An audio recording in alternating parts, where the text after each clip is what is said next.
At Thanksgiving dinner, my parents laid down the law. Your job is to slave so your brother can enjoy his life, they said.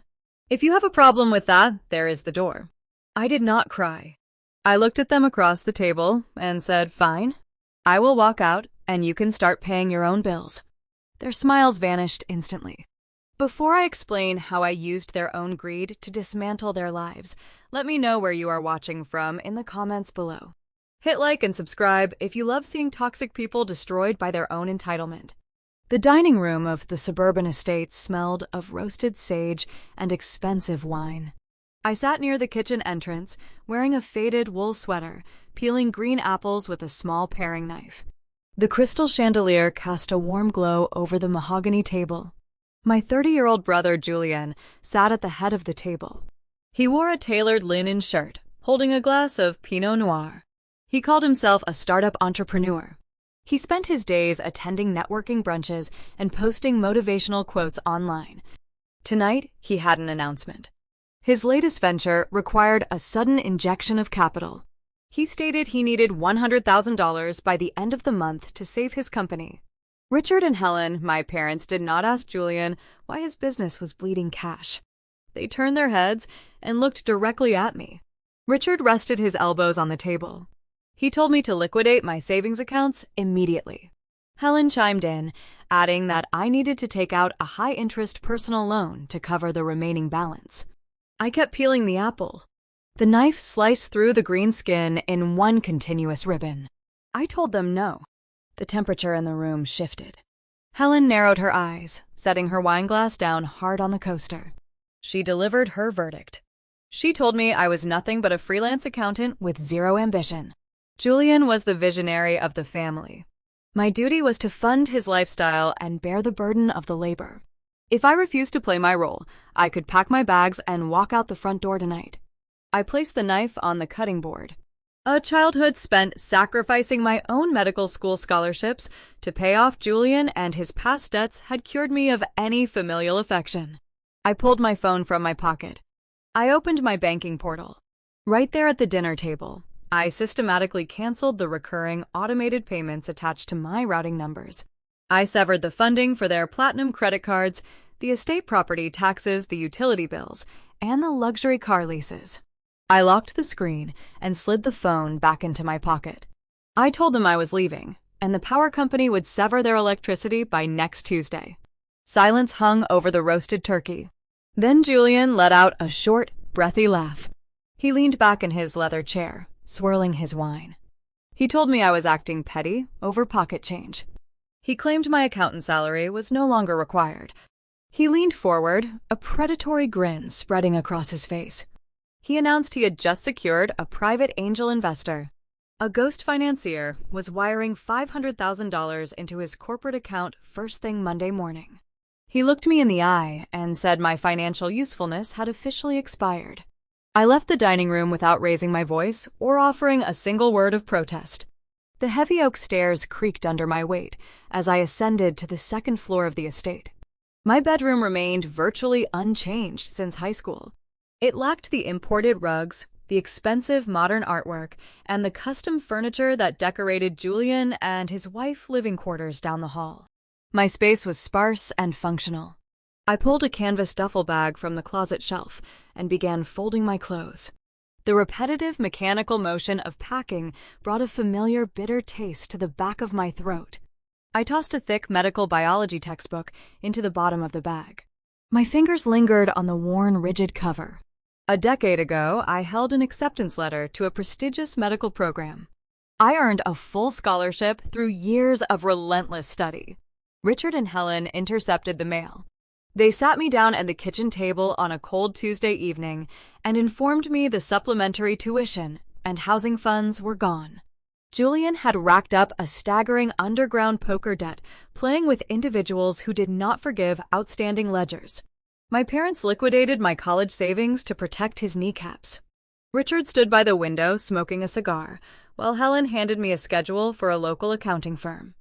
They ordered me to drop the medical scholarship and pick up double shifts to rebuild the family emergency fund. That was the exact moment I stopped being their daughter and became their designated financial shield. They viewed my intellect only as a tool to subsidize his failures. I zipped the duffel bag shut. I did not feel sorrow. I felt the cold, razor-sharp clarity of a predator preparing a trap. I sat at my small wooden desk and opened my laptop. My family believed I spent my days balancing basic spreadsheets for local bakeries and dental offices. They required me to be a low-level freelance accountant so they could feel superior at family gatherings. I maintained the illusion, flawlessly wearing faded sweaters and driving an older sedan. In reality, the encrypted device resting on my desk granted me direct administrative access to institutional trading nodes and proprietary venture capital databases.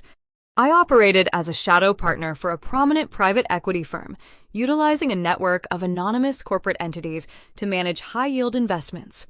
I typed a sequence of complex passwords, bypassing the primary firewalls. I wanted to see the architecture of Julian and his sudden miracle. A legitimate angel investor injecting $500,000 into a failing startup leaves an undeniable digital footprint. Real venture capital requires term sheets, equity dilution agreements, board seats, and rigorous federal filings. Investors demand revenue projections and competent leadership. Julian possessed neither of those qualities. I ran a forensic query on his corporate registration number, filtering the results through the state commercial registry. The screen illuminated with raw financial routing data.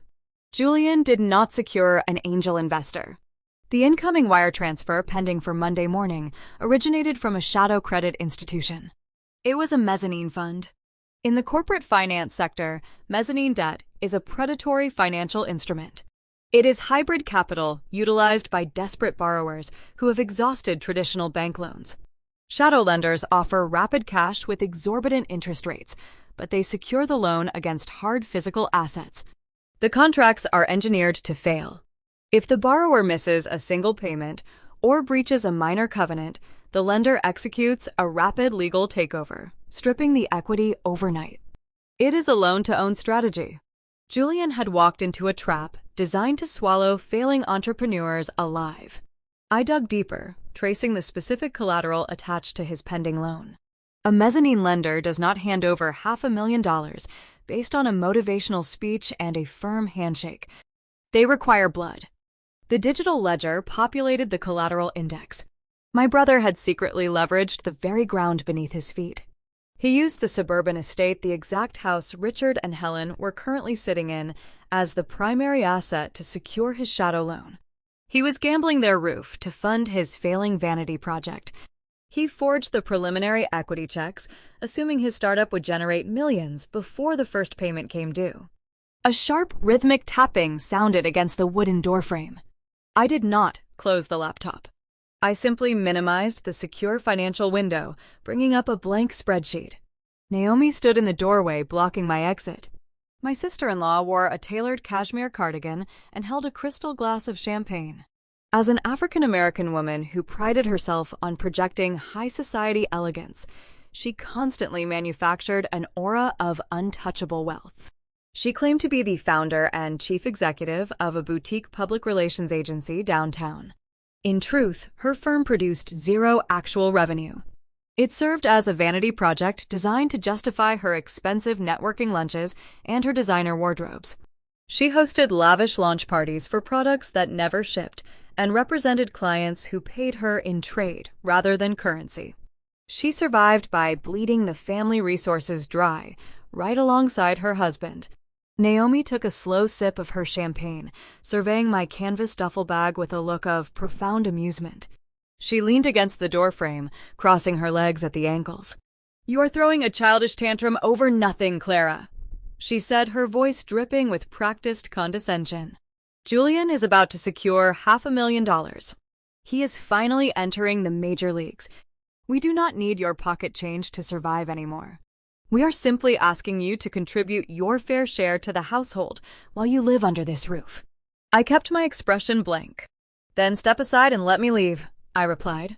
Naomi did not move. Her amused smile hardened into a tight, calculated line. She swirled the champagne in her glass, the bubbles rising to the surface. "Before you march out into the cold night playing the victim, there is an outstanding invoice you need to settle," she stated, her tone shifting from mockery to a direct command. I booked a first-class flight and a private luxury chalet in Aspen for next weekend. It is a vital networking trip for my public relations agency. I have meetings scheduled with top-tier media executives. My assistant forwarded the itinerary to your email this morning. You need to clear the payment tonight before the reservation expires. I looked at the woman demanding I fund her luxury ski vacation while I was in the middle of being evicted by my own parents. I am not paying for your winter retreat, Naomi, I said, keeping my voice even and devoid of emotion. Start packing your own bags. Naomi stepped into the room. The heavy scent of her expensive designer perfume filled the narrow space, replacing the smell of the roasted dinner downstairs. She did not yell. She did not throw the champagne glass. She resorted to cold, calculated extortion. She lowered her voice to a harsh, menacing whisper. You are a freelance accountant, Clara. She began, her eyes narrowing as she studied my face. You deal in small businesses. You take cash under the table. I know exactly how people like you operate. You hide your earnings to avoid bumping into a higher tax bracket. She walked closer, stopping just inches from my desk. She tapped her manicured fingernail against the closed lid of my laptop.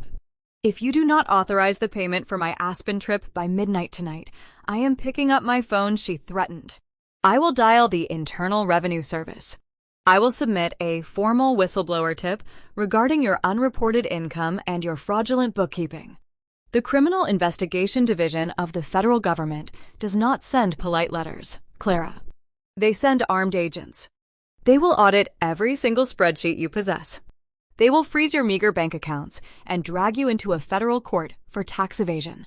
You will pay for my vacation tonight, or I will send the government to destroy your quiet little life. I looked at the woman standing in my childhood bedroom, attempting to weaponize the federal government over a luxury ski vacation. Naomi wore her designer cashmere and held her crystal flute, projecting an aura of supreme confidence. She expected me to panic. She assumed my freelance accounting business was built on cash under the table and fabricated deductions. Her understanding of the financial world was gathered entirely from television dramas and gossip columns. She did not comprehend that true wealth operates in the blinding light of legal compliance. My tax returns were filed by a premier corporate accounting firm, utilizing airtight offshore structures and legitimate venture capital depreciation schedules. The Internal Revenue Service audited my holding companies annually and found pristine ledgers every single time. I did not flinch. I did not offer a frantic explanation or a plea for mercy. I reached into my duffel bag and pulled out my smartphone. I unlocked the screen and held the device out toward her. Dial the number, Naomi, I instructed, keeping my voice flat and surgical. She blinked, her confidence faltering for a fraction of a second. She did not reach for the phone. To file a formal whistleblower tip, you need Internal Revenue Service Form 211. I explained, outlining the precise legal mechanics of her hollow threat. You must provide specific, credible evidence of tax fraud. You cannot just call a hotline and issue a vague accusation born out of spite.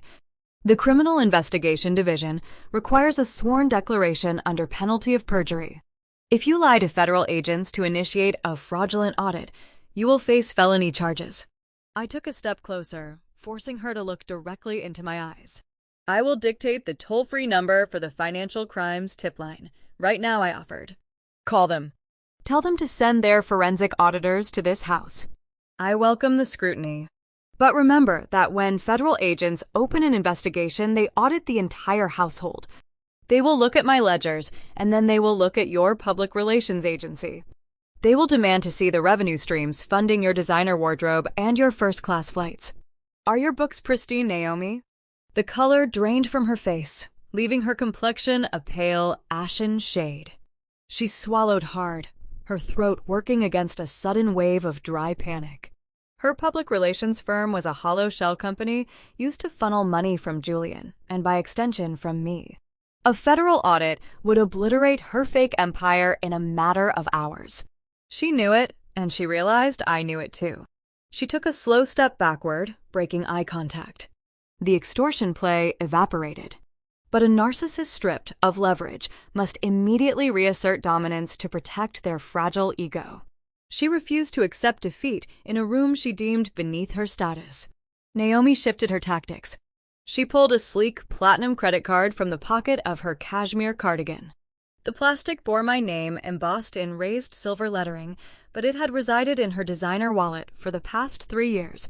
She treated my credit line as her personal unlimited grant.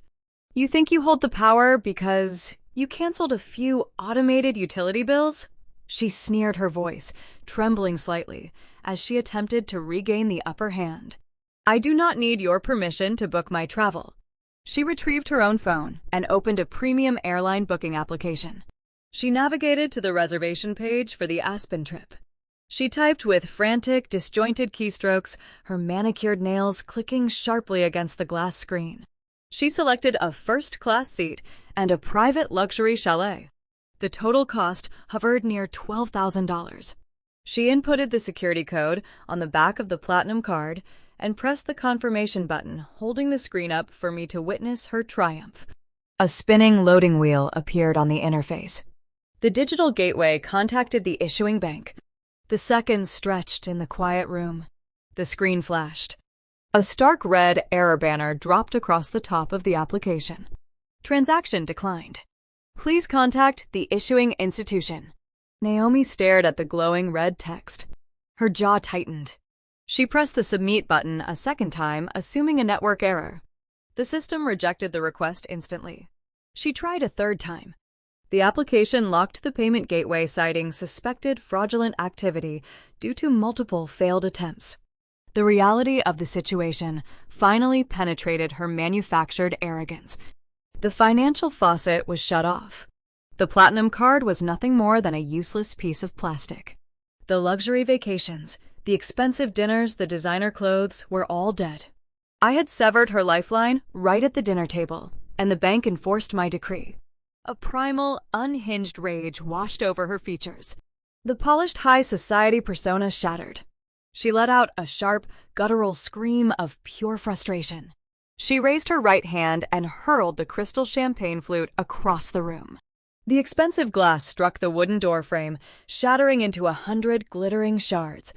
The sharp, concussive sound of breaking crystal echoed down the quiet suburban hallway, followed by the distinct splash of spilled champagne soaking into the hallway runner. Naomi stood breathing heavy, her chest heaving as she stared at the ruined glass. She had no words left. She turned on her heel and stormed down the corridor, retreating to her own suite. I ignored the broken glass and turned back to my duffel bag. I needed to finish packing. But the loud crash had summoned the ultimate authority figure of the household. Heavy, deliberate footsteps pounded on the oak staircase. The sound carried the distinct rhythm of a man marching to assert his dominance. Richard appeared in the doorway, his face flushed a deep shade of crimson. He wore a heavy wool sweater and carried the scent of roasted turkey and expensive scotch. He looked at the shattered crystal on the floor and then locked his furious gaze on me. He did not ask what happened. He did not care about Naomi or her tantrum. He viewed the disturbance as an opportunity to crush the rebellion I started at the dinner table. Richard stepped into my bedroom, holding a crisp, printed document in his right hand. He marched toward my desk and slammed the paper down next to my laptop. I looked down at the document. It was an eviction notice. The header bore the seal of the county court, but a quick glance revealed it was a generic template printed from a cheap, online legal depository. The blank spaces were filled in with blue ink, bearing his harsh, jagged handwriting. You think you can sit at my table, eat my food, and disrespect this family? Richard snarled, his voice vibrating with patriarchal fury. You think shutting off the credit cards gives you leverage in my house? You forget who provides the roof over your head, Clara. He tapped a thick finger against the printed paper. This is a formal notice to vacate the premises, he declared, citing the legal fiction he just manufactured. I am the landlord of this estate. You are a tenant, and your tenancy is hereby terminated. You have exactly 10 minutes to gather whatever garbage you can fit into that canvas bag and walk out the front door. I studied the printed paper, noting the misspelled legal terms and the lack of a proper notary seal. Richard stood tall, crossing his arms over his chest, puffing out his chest to project an imposing physical threat. He utilized the oldest tactic in his arsenal. He weaponized shelter. He took another step forward, closing the distance between us. His eyes darted to the small silver keyring resting on my bedside table. "And you are leaving the car keys?" He added a cruel, vindictive smile, twisting his lips. "The silver sedan parked in the driveway is registered in my name. I paid the down payment 4 years ago. You will not steal my property on your way out. You are going to walk down that driveway with nothing but the clothes on your back." He delivered his ultimatum, believing he had engineered the perfect psychological trap. The temperature outside hovered near freezing. It was Thanksgiving night. The suburban streets were dark and empty. He expected the harsh reality of the cold night and the prospect of homelessness to break my resolve. He waited for the tears to form. He anticipated the moment my shoulders would slump in defeat. He wanted me to drop to my knees, apologize for my ungrateful behavior, and beg for permission to stay in my childhood bedroom. He wanted me to promise to fund Julian and his startup just to keep the keys to the sedan. He stood in the doorway, blocking the exit, radiating the smug satisfaction of a man who believed he held absolute control over my existence. He assumed his name on a piece of paper granted him supreme authority over the estate. He demanded I walk out into the freezing night, leaving everything behind. Richard stood in the doorway, radiating artificial authority. He waited for the inevitable breakdown. He expected me to clutch the silver keys and plead for shelter. He wanted to watch his daughter beg for the privilege of sleeping in her childhood bed. He operated on a toxic script written decades ago, relying on financial intimidation to enforce compliance. I reached over to this bedside table. My fingers brushed the cold metal ring. I picked up the keys.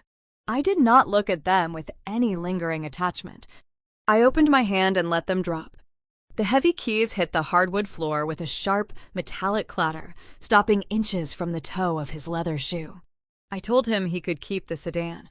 A cheap car leased under a suffocating interest rate was a liability I had no desire to maintain. Richard frowned. The script in his head was unraveling. He pointed a thick finger at the printed eviction notice resting on my desk. He reiterated his demand that I vacate his property immediately, warning me that the temperature outside was dropping below freezing. I did not bother looking at the generic legal template. I reached into my canvas duffel bag and extracted a sleek, encrypted tablet. The screen illuminated, casting a pale blue glow across the dim room. I bypassed the biometric security and opened a secure web browser. I navigated directly to the official government portal for the County Registry of Deeds. True leverage requires immutable documentation. I typed the address of the suburban estate into the search bar. The database queried the state records, pulling the certified property history. 3 years ago, Richard executed a series of disastrous margin calls, trying to cover a failed tech venture Julian had pitched. The resulting financial crater swallowed the remaining equity in this house. The primary mortgage holder issued a formal notice of default. Richard hid the letters in his study, hoping for a miracle that would never arrive. The bank initiated foreclosure proceedings. Before the property hit the public auction block, I intervened. I did not hand Richard a check to save his pride. I utilized a corporate attorney to purchase the distressed debt directly from the bank through an anonymous holding company registered in Delaware. I paid the outstanding balance in cash and quietly assumed the deed. I let them live here, believing they still owned the estate because a false sense of security made them easier to observe. The tablet screen populated with the official digital record. The transfer of ownership was recorded 36 months ago. The current legal owner of the estate was listed as Horizon Capital Ventures, LLC. I opened a secondary window displaying the corporate articles of organization for the holding company. The document clearly named me as the sole managing member and majority shareholder. I turned the tablet around, holding the glowing screen up for my father to read. I instructed Richard to read the legal owner designation. He squinted at the screen. His eyes scanned the digital text, tracking the chain of title. The smug satisfaction drained from his features, replaced by a hollow, uncomprehending stare. "You do not own this house," Richard I stated, delivering the truth with cold precision. "You have not owned the ground beneath your feet for 3 years. The bank foreclosed on your mortgage when you defaulted on the payments. I bought the deed through a blind trust to keep this family off the street." I tapped his printed eviction notice with my index finger. "You cannot evict me from my own property," I explained, outlining the legal reality. "You are not a landlord. You are a tenant. A tenant who has lived rent-free, subsidized by the daughter you just tried to throw out into the cold night. That piece of paper is a worthless fiction. If anyone is leaving this estate, it will be the people who no longer possess a valid lease." Richard stood paralyzed. The illusion of his patriarchal dominance shattered into dust. The house he used to threaten me was a cage I owned. His shoulders slumped. The heavy wool sweater suddenly looked too large for his frame.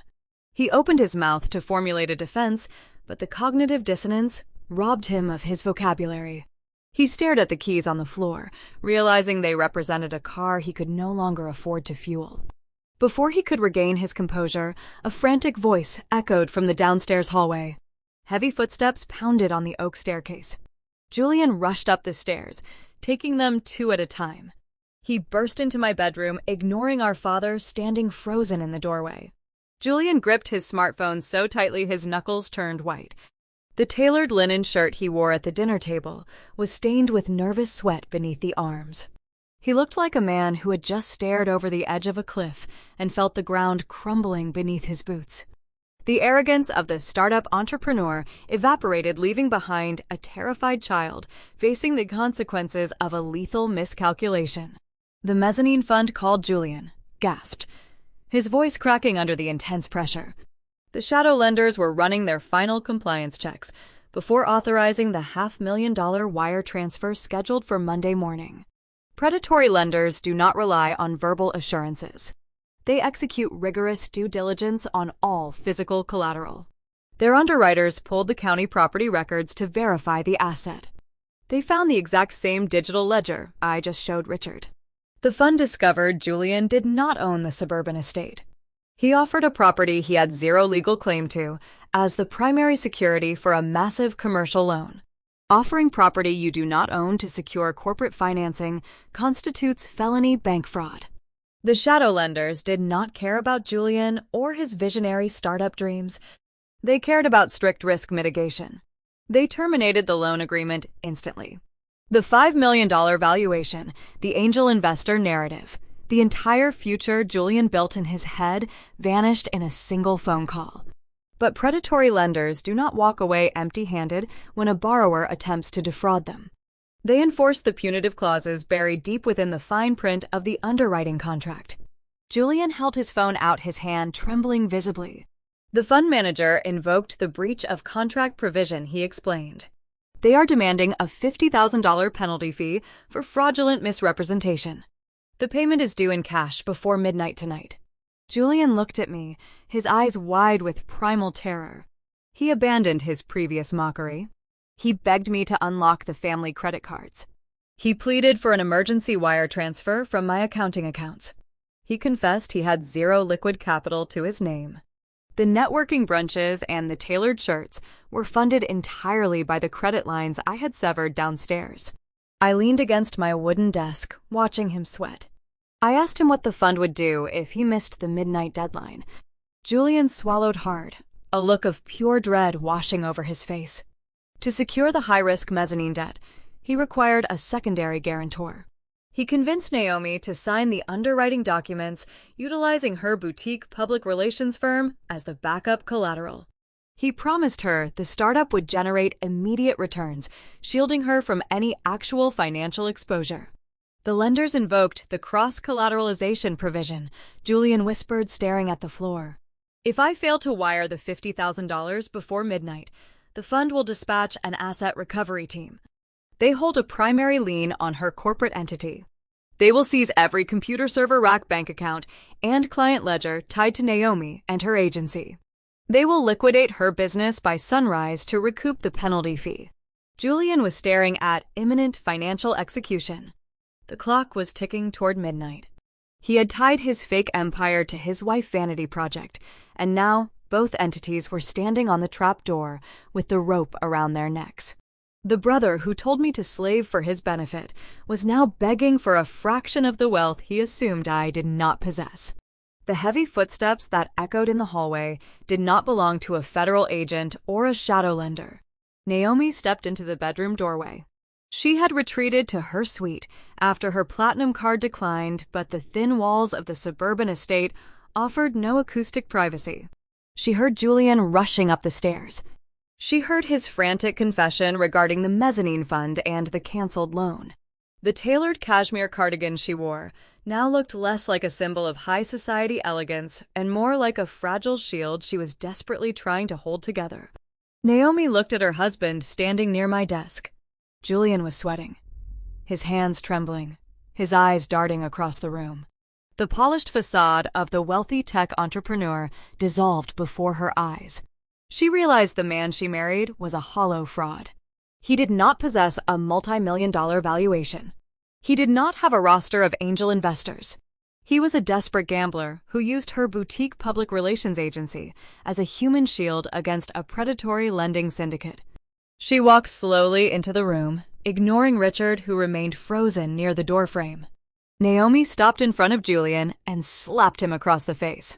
The sharp crack of her palm striking his cheek echoed in the quiet bedroom. Julian stumbled backward, holding his face, unable to muster a single word of defense. "You leveraged my company," Naomi hissed, her voice vibrating with cold, venomous fury. "You took the firm I built, the brand I cultivated, and you handed it to a shadow bank to cover your lies. The asset recovery team is going to seize my servers and my client ledgers by sunrise because you do not own the ground you stand on." Julian kept his head down, staring at the hardwood floor, a pathetic portrait of a ruined man. Naomi turned her wrath toward Richard. The patriarch of the family, who had spent years treating her like a prized acquisition, now looked like a deflated balloon. She mocked his artificial aristocracy. She laughed at his tailored wool sweater and his pretentious cigars, realizing he was nothing more than a broke tenant living rent-free in a house owned by the daughter he constantly degraded.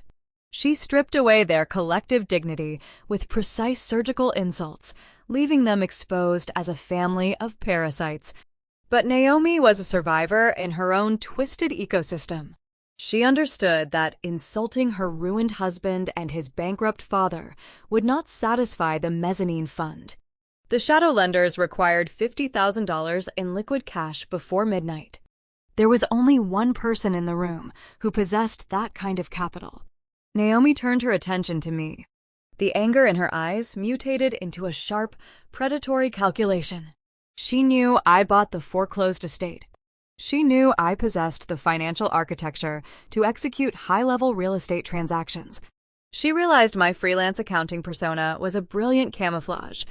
"You are going to pay the penalty fee," Clara, she commanded, holding out her hand as if expecting me to place a stack of $100 bills into her palm. "You are going to wire the $50,000 to the fund right now and release my public relations firm from the collateral lien." I remained seated at my desk, my hands resting on the keyboard of my laptop. I told her I had zero intention of paying her husband debts or saving her hollow vanity project. Naomi did not throw another tantrum. She did not scream or hurl an object across the room. A narcissist facing terminal ruin will utilize their darkest leverage to survive. She reached into the pocket of her cashmere cardigan and extracted her smartphone. She tapped the screen navigating past her social media applications and opened a secure encrypted audio folder.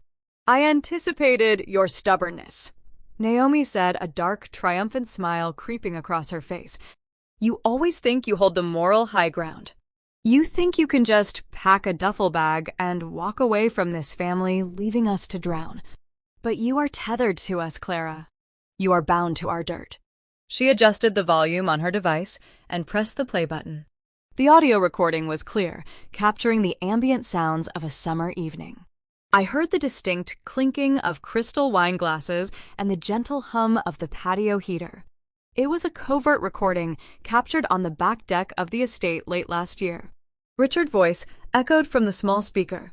He sounded relaxed, confident, intoxicated by his own cleverness. "The clinic processes the Medicare payout in 48 hours," Richard said on the recording. "It is a flawless system." Helen's voice chimed in, followed by a soft, amused laugh. "She will never notice," Helen added. "Clara never checks her credit reports. She is too busy crunching numbers for those pathetic local bakeries. As long as the billing address routes to our post office box, the federal notices will never reach her desk. We just run the phantom physical therapy sessions through her Social Security number, and the Treasury deposits the checks directly into our joint account." The recording captured my parents casually discussing the mechanics of federal healthcare fraud.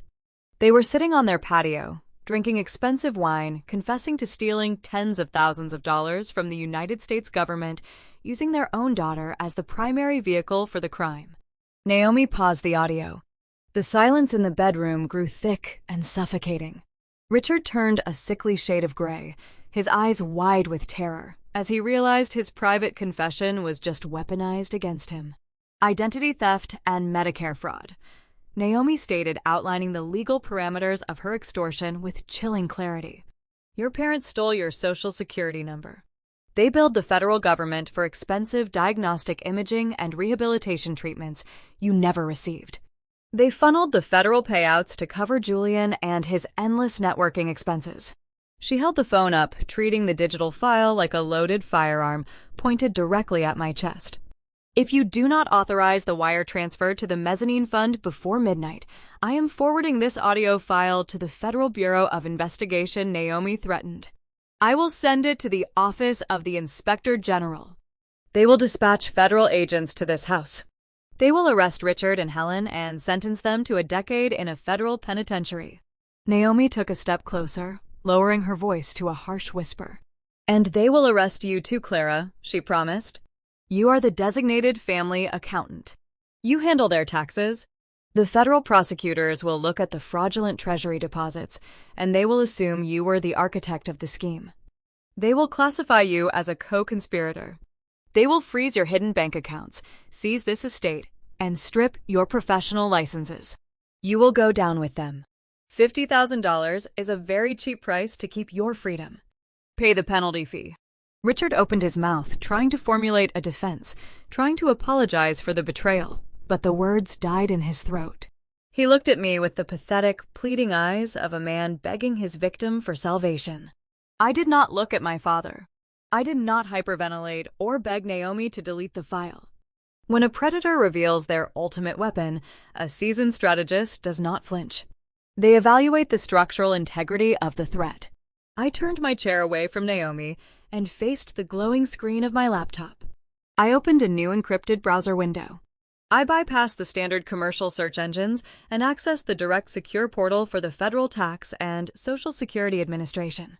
I inputted my identification numbers, utilizing biometric authentication to clear the institutional firewalls. The screen populated with my comprehensive identity history. I navigated to the federal healthcare billing ledgers. I needed to verify the magnitude of the betrayal. The data loaded in stark black and white rows. Naomi was not bluffing. The recording was a precise reflection of reality. My parents had utilized a network of ghost clinics located in Florida and Texas to submit fraudulent claims under my identity. The ledger showed continuous billing for expensive procedures. Tens of thousands of dollars in illicit funds were dispersed to routing numbers controlled by Richard. They had transformed my clean identity into a conduit for federal theft. The betrayal was profound, but I felt no emotional pain. The young girl who craved their affection died a long time ago. I analyzed the data, reading the billing codes and the deposit timestamps. I looked at the screen, and then I looked at Naomi. She stood near my desk, gripping her phone, waiting for me to surrender. She believed she had executed a flawless checkmate. She assumed the threat of federal prison would force me to liquidate my assets and save her boutique public relations firm. She failed to recognize the fatal flaw in her own calculation. Naomi was standing in her room, issuing a demand for $50,000 under the explicit threat of exposing a felony. She was utilizing a covert recording to secure a financial payout. That specific action constitutes felony extortion under federal law. Furthermore, she was extorting money to save a corporate entity, her public relations firm that was already pledged as collateral to a predatory lending syndicate. Instead of panicking, I realized Naomi had just handed me the exact tool required to dismantle the entire family structure. She thought she was holding a shield to protect her vanity project.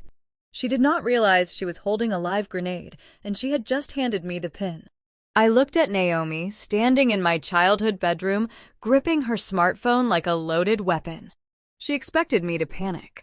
She calculated that my fear of a federal prison sentence would override my financial discipline, forcing me to authorize a $50,000 wire transfer to save her boutique public relations firm. She assumed I would liquidate my own assets to protect the family secret. I did not reach for my laptop keyboard. I did not offer a frantic plea for mercy. I picked up my phone and dialed a private offshore number. High-tier corporate attorneys do not observe national holidays. A 7-figure annual retainer ensures they answer the phone before the third ring. Sterling picked up the line. I did not offer a casual holiday greeting. I instructed him to open a secure encrypted channel to the Office of the Inspector General. I told him we were initiating a priority whistleblower report regarding systemic Medicare fraud and federal identity theft. Naomi frowned. Her grip on her phone loosened slightly. Richard took a stumbling step forward, his face pale and slick with a sudden sheen of cold sweat. I kept my eyes locked on Naomi as I dictated the parameters of the crime to my attorney. I provided the names of the ghost clinics located in Florida and Texas. I detailed how my Social Security number was utilized to funnel illicit federal treasury deposits into a joint checking account controlled by my parents. I ordered Sterling to file the preliminary injunction and request an immediate federal safe harbor declaration for myself. I ended the call and placed my phone back on the wooden desk. Naomi stared at me, her lips parted in silent confusion. She lacked the sophisticated legal vocabulary to comprehend the maneuver I had just executed. "You think blackmail requires silence?" I said, keeping my tone even and surgical. "You assume the threat of exposure forces the victim into immediate compliance. That logic only applies to the guilty." I pointed at her smartphone. "You can delete that audio file, or you can email it directly to the director of the Federal Bureau of Investigation." "It no longer holds any currency," I explained. "The federal government operates a highly structured whistleblower program. When a victim of identity theft proactively reports the fraud and hands over the primary evidence, they are granted immediate statutory immunity. I just turned myself in as the primary witness for the prosecution. I am shielded from any collateral charges." Naomi took a slow step backward, the heel of her designer shoe crunching against the shattered crystal on the hardwood floor. "My parents are going to face a severe federal indictment." I continued outlining the architecture of her failure. "But your situation is far more precarious, Naomi. You just stood in my bedroom and demanded a $50,000 payout. You used a covert audio recording of a federal crime to extort capital to save a corporate entity you pledged to a shadow lender. That constitutes felony extortion. When the federal agents arrive to audit this estate, I will hand them the security footage from the hallway cameras documenting your threat. You brought a recorded conversation to a legal gunfight, and you just shot yourself in the foot." The fabricated elegance Naomi wore vanished. The cashmere cardigan offered no protection against the chilling reality of a federal extortion charge. She dropped her phone into her pocket and fled the room, pushing past Richard, who remained frozen in the doorway, mourning the death of his aristocratic illusion. During the precise execution of Naomi, I stepped toward the window to observe the dark suburban street. I turned my back to the hallway for less than 30 seconds. That narrow window of distraction provided Julian the exact opening he required. My brother was a desperate animal, backed into a lethal corner by the mezzanine fund. He needed $50,000 before midnight to prevent the asset recovery team from liquidating his wife's public relations firm. He crept into my bedroom, moving with the erratic, silent tension of a seasoned thief. He ignored the shattered glass and bypassed his paralyzed father. Julian locked his eyes on my wooden desk. He saw my closed laptop. Resting right beside it was a heavy silver external hard drive. It was encased in brushed aluminum and secured with a biometric fingerprint scanner. Julian processed the hardware through the lens of his own ignorance. He believed I was a local freelance accountant. He assumed that heavy encrypted drive contained my entire professional livelihood. He thought it held the private tax ledgers, the banking routing numbers, and the proprietary client lists of dozens of wealthy local businesses. In the corporate underworld, verified financial data is a highly liquid asset. He did not ask for a loan. He did not beg for salvation. He snatched the silver drive from the desk, slipping it into the inner pocket of his tailored linen shirt. He retreated into the shadows of the hallway and sprinted down the back staircase. Julian drove his leased luxury coupe through the freezing Thanksgiving night, breaking multiple traffic laws as he sped toward the downtown commercial district. He gripped the steering wheel, his heart hammering against his ribs. The dashboard clock glowed red, indicating he had less than 2 hours before the shadow lenders initiated the corporate seizure. He arrived at an exclusive underground nightclub located in the basement of a converted warehouse. The venue catered to the elite tiers of the tech and logistics sector, offering a sanctuary of thumping, bass premium spirits and discreet networking. Julian bypassed the long line outside, slipping the head bouncer a $100 bill to gain immediate entry into the VIP lounge. The air inside was thick with imported smoke and the rhythmic pulse of heavy electronic music. Julian scanned the dimly lit leather booths, searching for his target. He found him sitting in a secluded corner surrounded by private security personnel. Trent operated as the chief executive officer of a rival logistics conglomerate. Julian had met him months prior at a venture capital networking brunch. Trent was notorious for his ruthless acquisition strategies and his willingness to cross ethical boundaries to secure market dominance. Julian pushed past a cocktail waitress and slid into the leather booth across from Trent. The older executive frowned, annoyed by the sudden intrusion. He gestured for his security team to intervene, but Julian raised a hand, signaling he possessed something of immense value. Julian reached into his shirt and placed the heavy silver hard drive onto the glass table. The brushed aluminum caught the neon lights of the lounge. Trent waved his security guards back and leaned forward, resting his elbows on his knees. He looked at the drive and then at Julian, evaluating the frantic sweat coating the younger man's face. "I have the ultimate proprietary ledger," Julian said, raising his voice to cut through the heavy bass of the club. "My sister operates a boutique accounting firm handling the private finances of the wealthiest private contractors in the state. This drive contains her unencrypted client database. It holds their tax vulnerabilities, their offshore routing preferences, and their supply chain contacts." Julian leaned closer, desperate to close the transaction. "With this data, you can undercut every single competitor in your sector." Julian pitched, his voice cracking with adrenaline. "You can absorb her entire client roster by Monday morning. I am offering you a total market monopoly." Trent stared at the silver drive, his eyes narrowing as he calculated the potential revenue. He asked Julian what price he demanded for the corporate espionage. "I need $50,000, Julian answered, swallowing hard. "I need it wired to a specific holding account right now. No negotiations. No delays. Wire the funds, and the drive is yours." Julian sat in the dim nightclub, believing he had just executed a masterful stroke of corporate theft. He thought he was selling my local accounting clients to a ruthless executive to save his own life. He had no idea what was actually contained within that brushed aluminum casing. He did not know he was holding a digital bomb designed to detonate the moment it connected to a foreign server. Trent looked at the brushed aluminum hard drive resting on the glass table. The heavy bass of the underground club vibrated through the plush leather seating. Julian sat across from him, wiping a thin layer of sweat from his forehead. The dashboard clock on his leased coupe read 10:30 when he parked in the alley. He had less than 90 minutes to wire $50,000 to the mezzanine fund before the shadow lenders liquidated his wife's public relations agency. Trent did not reach for his checkbook. He reached into his leather briefcase and extracted a sleek, black laptop. Trust in the corporate underworld is a liability.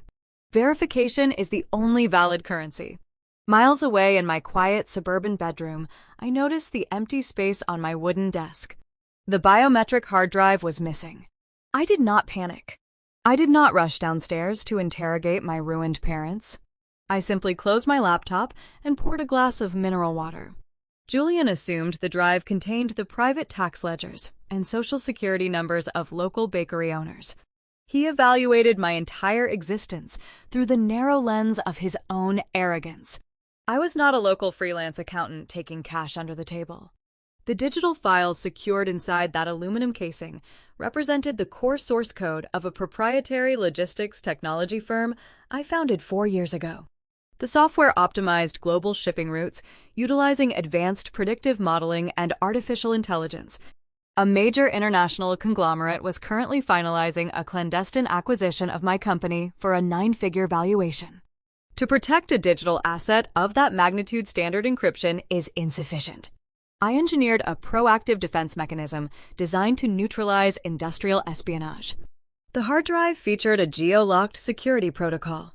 If the device was connected to a terminal outside of a pre-authorized coordinate grid, the hardware assumed a hostile corporate capture event.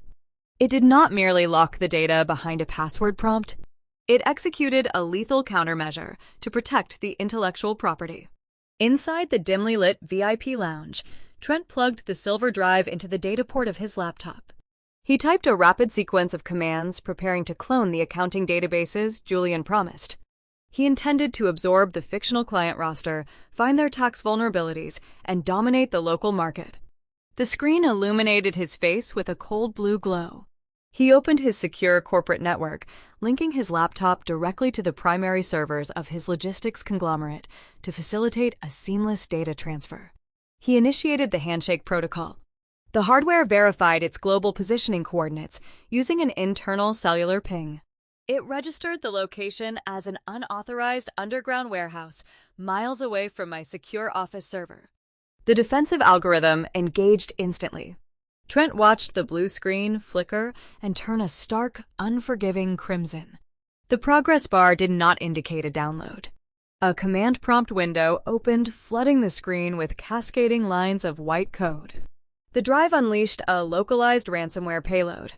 The digital weapon traveled through the braided data cable, bypassed his laptop firewalls, and surged upward through the active network connection.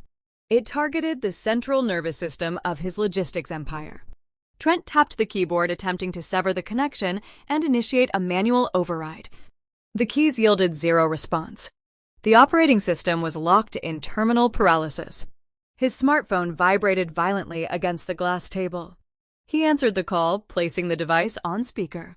His chief technology officer shouted through the small speaker, struggling to be heard over the thumping club music. The executive reported a catastrophic system failure occurring at their downtown headquarters. The active shipping manifests the client routing data, and the financial ledgers of the entire conglomerate were wiping themselves from the internal servers.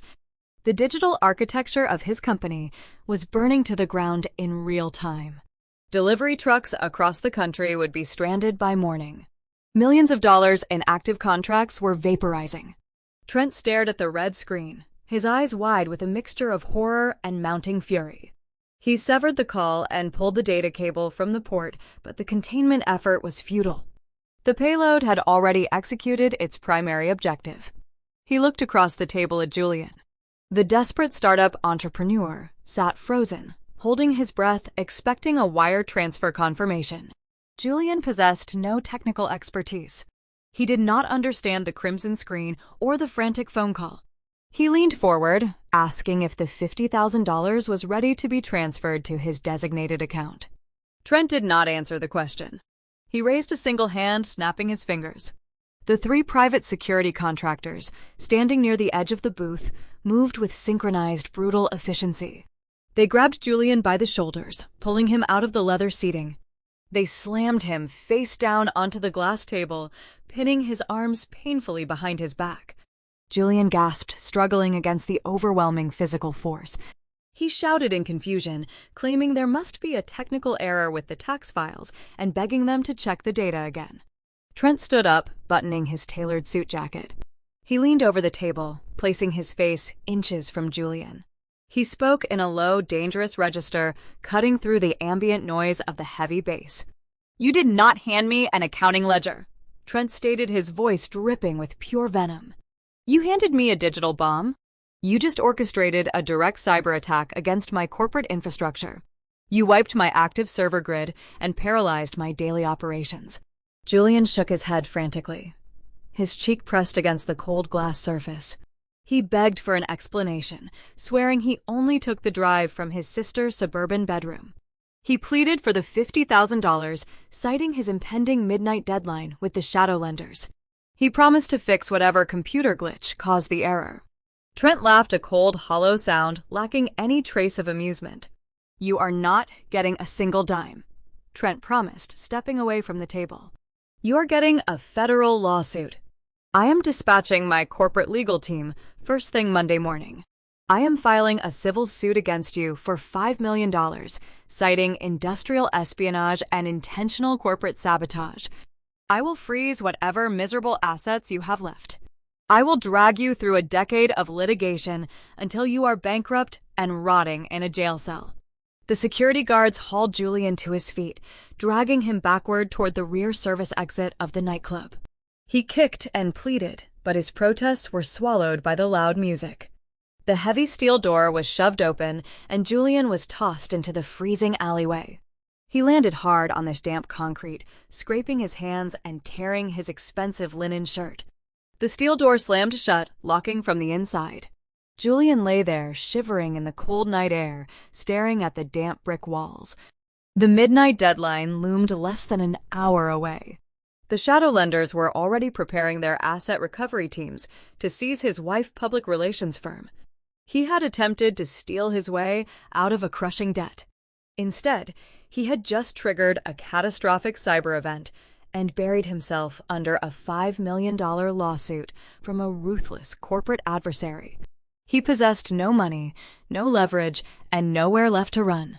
Back at the suburban estate, Richard and Helen sat in the quiet living room, entirely unaware that their golden child was drowning in an ocean of legal ruin. The illusion of their aristocratic family was disintegrating hour by hour, and the true architect of their downfall had not even left her bedroom. The automated alert from the wealth management firm arrived in Richard's inbox just past midnight. It was a standard compliance notification generated by the federal banking algorithms. The text informed my father that his generational trust fund was locked under an active federal investigation. The $10 million he handed to Julian was trapped in a digital void. Faced with impending financial ruin, Richard and Beverly did not experience a moment of clarity. Cognitive dissonance acts as a heavy shield against accountability. Instead of accepting that their golden son-in-law was a corporate spy who stole their life savings, they redirected their terror toward me. They convinced themselves that I had manipulated the federal banking algorithms out of pure vindictive jealousy. They believed Julian was an innocent victim of my ruthless corporate warfare. They needed to stop my investigation, unfreeze the accounts, and save the pristine high society wedding they had meticulously planned for Chloe. They lacked the leverage to fight me in a boardroom. They lacked the liquid capital to hire a premium defense attorney. Forced into a corner, my parents retreated to a sinister, archaic strategy. If they could not defeat me professionally, they decided to erase my legal autonomy. Richard understood the mechanics of a legal conservatorship. He knew that if a primary family member could prove a relative was mentally incompetent or a severe danger to themselves, the court would grant an emergency power of attorney. A designated conservator gains total control over the personal finances, medical decisions, and corporate assets of the ward. Richard reasoned that if he could secure a psychiatric hold, he could legally step into my role as chairman of Aura Hospitality. He could withdraw the federal fraud accusations against Julian, authorize the release of the frozen funds, and send me to a secluded psychiatric facility until the wedding was over. To execute this medical coup, Richard required a willing physician. He reached out to Dr. Eris Thorne, a high society concierge physician who catered to the elite families of Connecticut. Dr. Thorne possessed a pristine medical license, but harbored a severe, undisclosed gambling debt. He was a man who traded ethical boundaries for cash envelopes. At 2 in the morning, the security perimeter of my Manhattan penthouse registered a breach at the private elevator. My parents retained an emergency biometric access code from the previous owner. They assumed I was asleep, exhausted from the gala. They stepped into the dark foyer of my residence, moving with cautious, hurried steps. Dr. Thorne followed closely behind them, carrying a black leather medical bag containing the necessary psychiatric evaluation forms. I was not asleep. I sat in a high-backed leather armchair in the center of the sunken living room. The penthouse was shrouded in darkness, illuminated only by the ambient glow of the city skyline filtering through the floor-to-ceiling windows. I wore a dark silk robe holding a glass of mineral water. I breathed slowly, watching the shadows of my family stretch across the imported hardwood floor. Richard guided the physician toward the marble kitchen island. They conversed in low, hushed whispers, unaware that the acoustics of the open-concept penthouse amplified every syllable. Richard explained the parameters of their fabricated narrative. He instructed Dr. Thorne to sign a medical affidavit claiming I had suffered a severe schizophrenic break. Richard detailed a fictitious history of my paranoia, erratic behavior, and severe delusions of grandeur. He claimed my hostile takeover of the hotel conglomerate was the resulting action of a fractured mind. Beverly stood beside her husband, nodding in agreement. She added layers to the lie, describing me as unhinged and a physical threat to the family. Dr. Thorne listened to the elaborate fiction. He set his leather bag on the marble counter and unzipped the main compartment. He extracted a stack of legal medical documents bearing the official seal of the State Health Department. This is an involuntary 72-hour psychiatric commitment, Dr. Thorne whispered, tapping a silver pen against the paperwork. Falsifying this evaluation carries severe criminal penalties. If the hospital board reviews her mental state and finds no evidence of schizophrenia, they will revoke my medical license.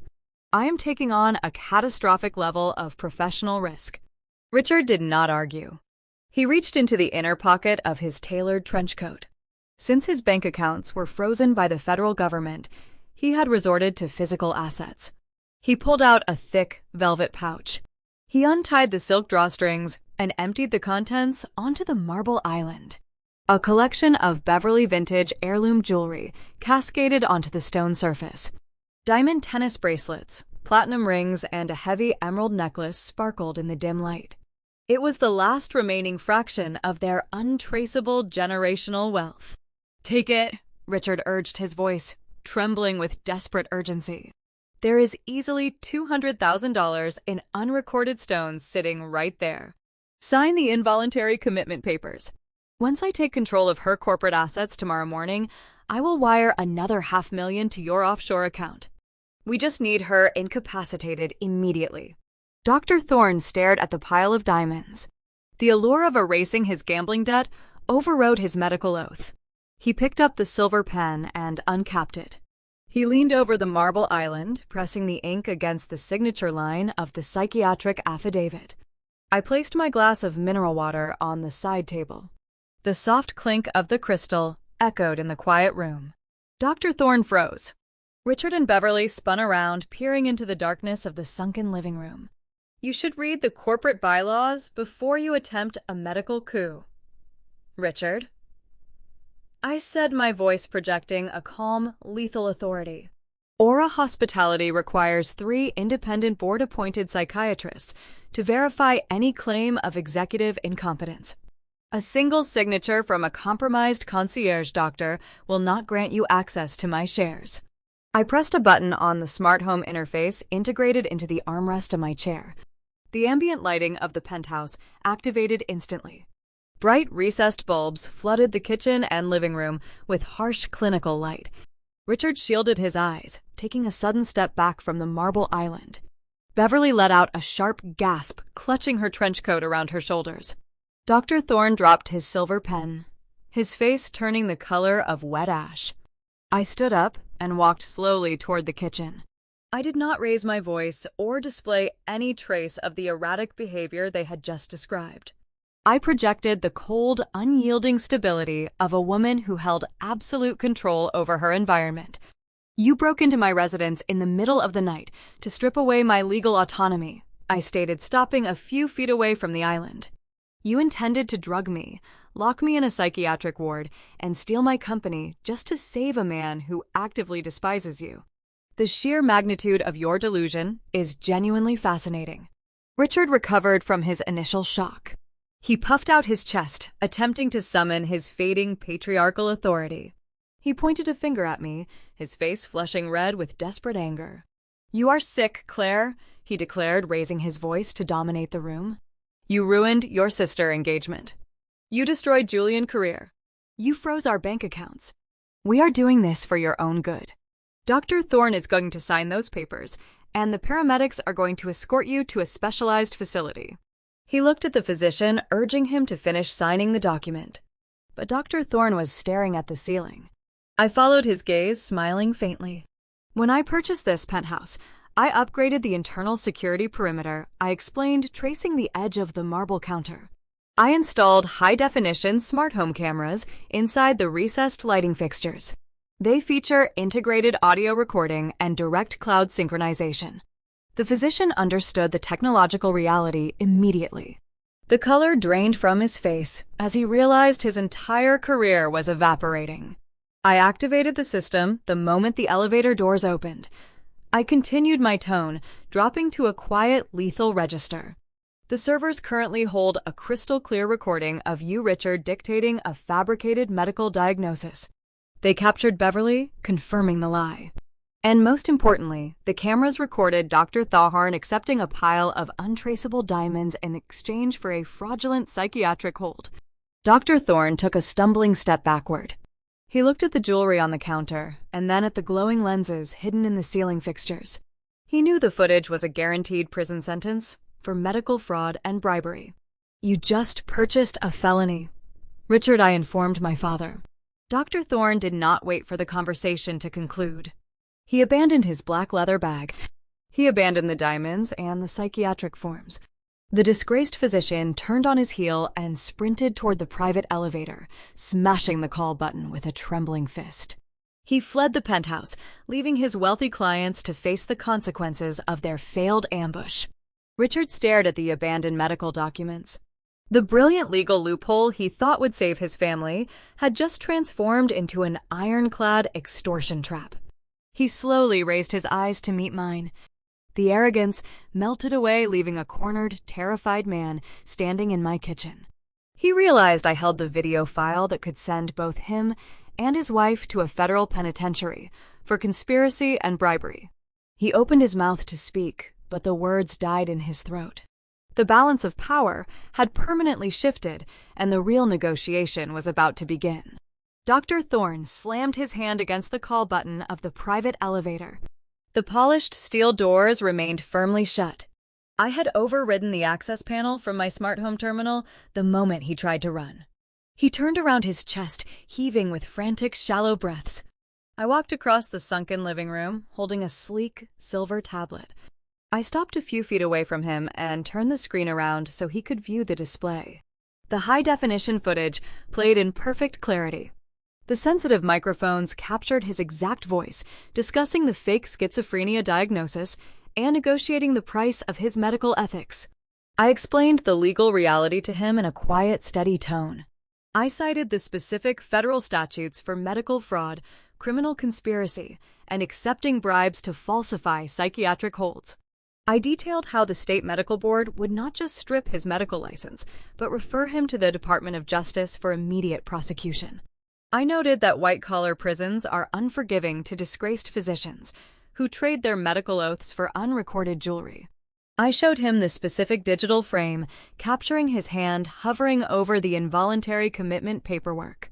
The evidence was irrefutable. The color drained from his face, leaving him looking pale and hollow. His pristine reputation, built over decades of catering to the Connecticut elite, was dissolving before his eyes. He reached into his coat pocket with trembling fingers. He pulled out the heavy velvet pouch of vintage diamonds Richard had just handed him and placed it carefully on the marble console table. He stammered a long string of apologies, swearing he would surrender his practice and never contact my family again. I tapped the tablet, restoring power to the elevator. The door slid open, and the disgraced physician practically fell into the cabin, fleeing the building like a hunted animal. Richard and Beverly stood frozen near the kitchen island.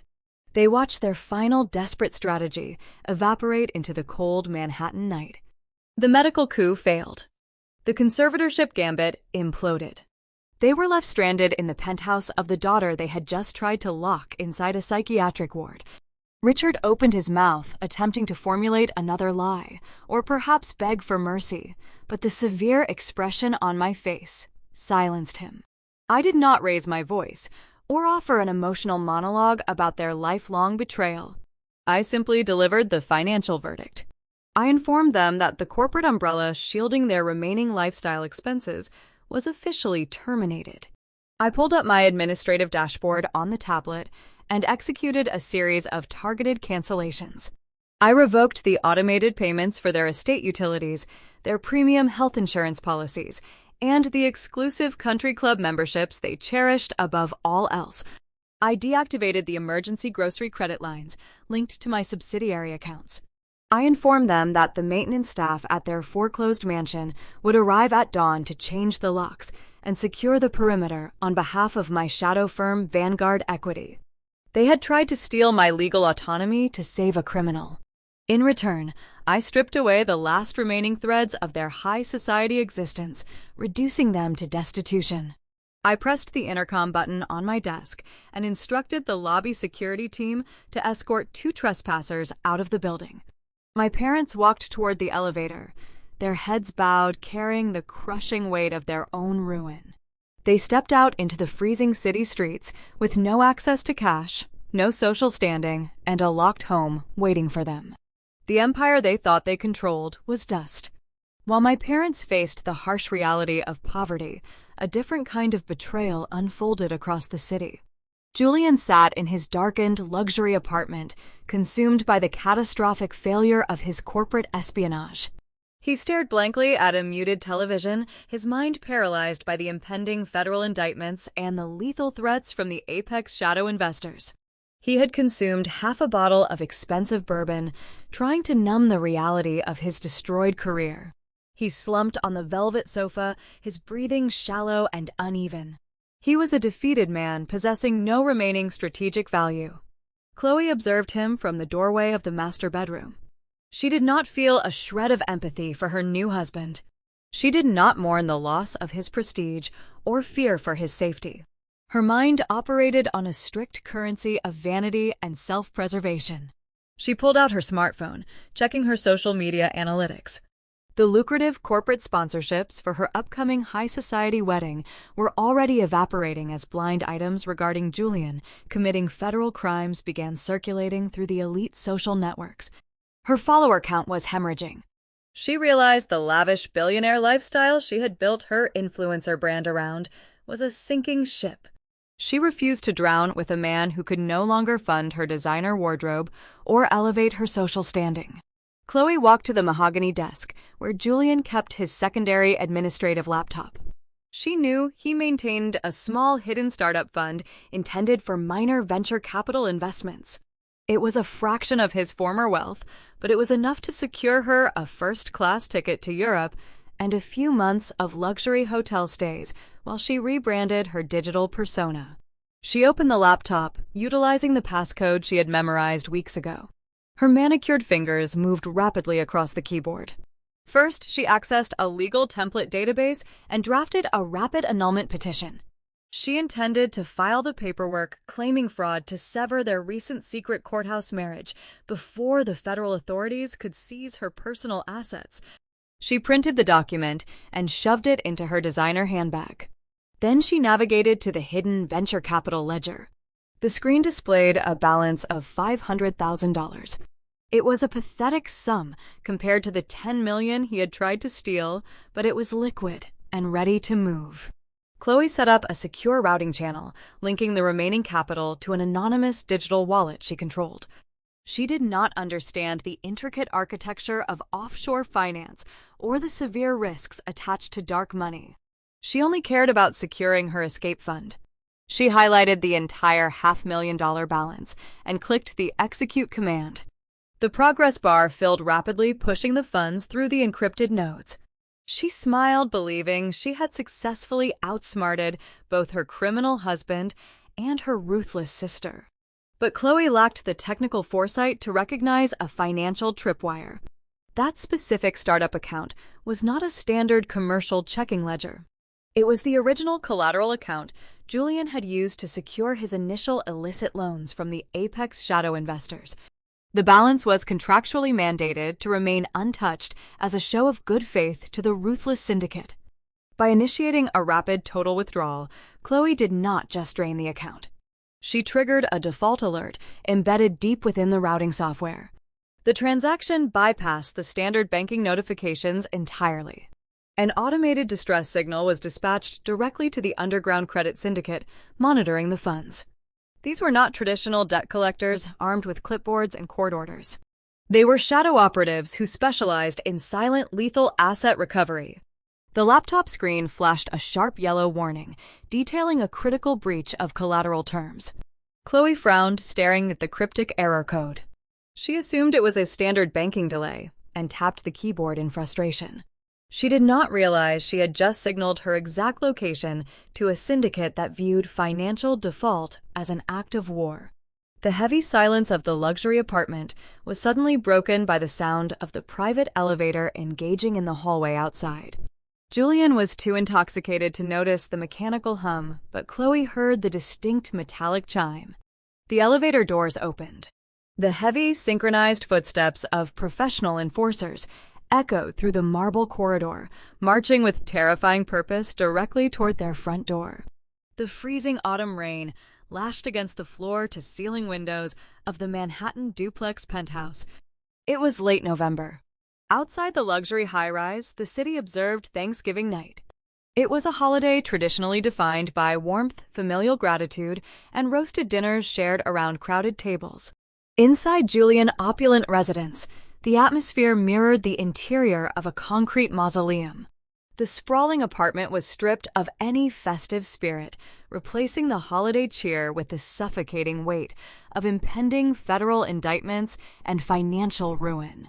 Richard and Beverly sat huddled on a curved velvet sofa in the center of the living room.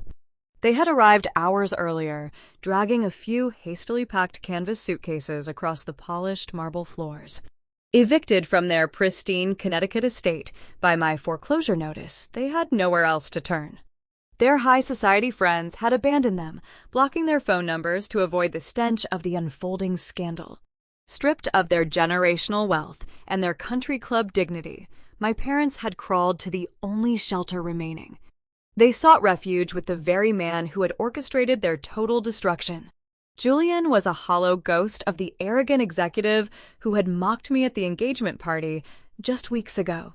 He sat on a low leather ottoman, staring blankly at the dark television screen. He wore a rumpled white dress shirt, unbuttoned at the collar, his designer tie discarded on the floor. He gripped an empty crystal tumbler, his knuckles white, his breathing shallow and erratic. He knew the federal algorithms had frozen his accounts. He knew the Apex shadow investors were hunting him for paralyzing their global network. He was trapped in a gilded cage, waiting for the inevitable execution of his career and his freedom. In the adjoining master study, my sister Chloe sat hunched over his secondary laptop. Her designer silk blouse was wrinkled and her pristine makeup was smudged. She typed frantically, driven by a feral instinct for self-preservation. She had just initiated the transfer of his hidden $500,000 startup fund into her anonymous digital wallet. She believed she was executing a flawless escape, maneuvering around both the federal authorities and her ruined groom. She stared at the loading bar on the screen, waiting for the green confirmation checkmark. Instead, the display flashed a sharp, aggressive yellow. A cryptic error code materialized, warning of a critical collateral breach. Chloe frowned, her manicured fingers hovering over the trackpad. She assumed it was a standard banking delay. She did not comprehend the intricate architecture of offshore mezzanine funds. She did not realize that the startup account was the primary collateral for Julian illicit shadow loans. By attempting to drain the ledger, She had tripped a silent digital alarm wired directly to a ruthless credit syndicate. The mechanical chime of the private elevator echoed through the silent penthouse. Julian flinched, dropping his empty crystal tumbler. The glass bounced against the thick wool rug. Richard and Beverly sat up straight, their eyes darting toward the heavy mahogany front door. Chloe froze in the study, staring at the yellow error screen as the reality of her action began to solidify into pure terror. I stood on the glass landing of the spiral staircase, surveying the scene unfolding below me. I had not arrived with my parents. I had utilized the master biometric access codes granted to the primary lien holder of the property. When Julian secured the mortgage for this duplex penthouse, he bypassed traditional commercial banks, relying on a high-interest mezzanine debt structure to fund his lavish lifestyle. Mezzanine funds operate in the gray spaces of corporate finance, utilizing aggressive collateral clauses that grant the lender immediate ownership rights upon default. 3 months ago, my shadow firm Vanguard Equity quietly purchased the debt portfolio containing the deed to this exact residence. I owned the floor beneath their feet. I had arrived to observe the collapse of their fragile sanctuary. Heavy, synchronized footsteps marched down the marble hallway outside the penthouse. These were not the hesitant steps of a concierge or the measured pace of federal agents. The cadence was rigid, forceful, and disciplined. It was the sound of professional enforcers arriving to collect a debt. A thunderous pounding struck the heavy mahogany door. The impact shook the doorframe, echoing through the cavernous living room like a physical blow. Julian let out a pathetic, choked gasp. His survival instinct abandoned all logic and dignity. He scrambled backward off the leather ottoman, his polished shoes slipping against the wool rug. He crawled behind the velvet sofa, pressing his back against the cushions. He reached out and grabbed the fabric of Beverly trench coat, pulling his mother-in-law in front of him, using an elderly woman as a human shield against the impending violence. Beverly sat paralyzed, her eyes wide with unadulterated fear, unable to process the cowardice of the man she had once championed. Richard shrank into the corner of the sofa, gripping the armrest, his patriarchal authority entirely erased by the sound of the pounding fist. In the study, Chloe slammed the laptop shut. Her breath hitched in her throat as she realized the digital error code had summoned physical predators. She backed away from the desk, pressing herself into the shadows, her hands covering her mouth to muffle her frantic hyperventilation. Another heavy strike hit the door, followed by a low, grating voice demanding immediate entry. The voice promised that the reinforced mahogany would not hold them back for more than 60 seconds. No one in the living room dared to move. They remained frozen, trapped in a paralyzing web of their own deceit and arrogance. I adjusted the cuffs of my dark wool trench coat. I descended the glass spiral staircase, my leather boots clicking softly against the transparent treads. The steady, rhythmic sound of my descent cut through the heavy, panicked silence of the penthouse. Julian peeked over the edge of the velvet sofa, his eyes wide, recognizing my presence. He looked at me with a mixture of confusion and sheer terror, unable to fathom why I was walking toward the door instead of calling the police. I stepped off the staircase and walked across the living room. I bypassed Richard, who was trembling uncontrollably. I walked past Beverly and the cowering groom. I did not offer them a single word of comfort or explanation. I approached the entryway, reaching out with a steady gloved hand to grip the heavy brass deadbolt. I turned the lock. The metal mechanism clicked loudly in the quiet foyer. I unlatched the handle and pulled the heavy mahogany door inward. A man stood in the hallway blocking the threshold. He wore a pristine charcoal suit that stretched tightly over a broad, muscular frame. His posture was rigid, projecting the cold, calculated intent of a seasoned debt collector. A jagged scar ran along his jawline, hinting at a history of violent negotiations. He held a thick leather dossier in his left hand, his right hand resting casually near the inner lapel of his tailored jacket. He leaned forward, prepared to intimidate a terrified executive into surrendering his assets. The enforcer locked eyes with me. The visual processing took a fraction of a second. The calculated intimidation evaporated from his features, replaced by sudden, stark recognition. The lethal tension in his shoulders dropped. He immediately withdrew his hand from his jacket, stepping backward into the hallway to create a respectful distance. He straightened his posture, pulling the edges of his charcoal suit jacket together. The enforcer bowed his head, executing a gesture of profound, unyielding reverence. "Good evening, Madam Chairman." He stated his voice, losing its grating edge, transitioning into a tone of quiet professional deference. "I apologize for the disruption on a holiday."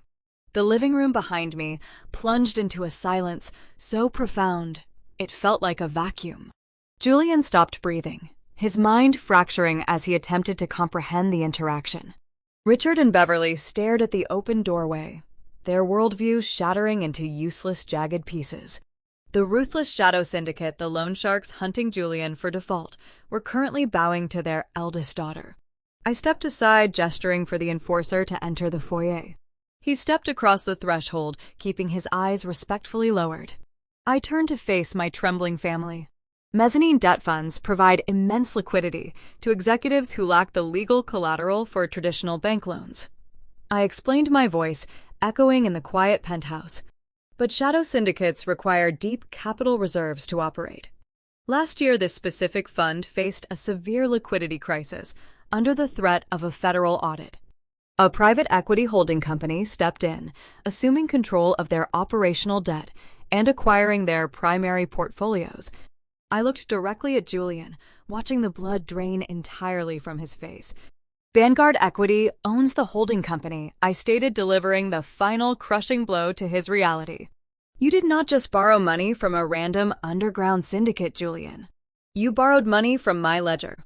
I am your ultimate creditor." The enforcer stepped forward, opening the thick leather dossier. He did not look at Julian. He turned his attention toward the dark study, where Chloe stood trembling in the shadows.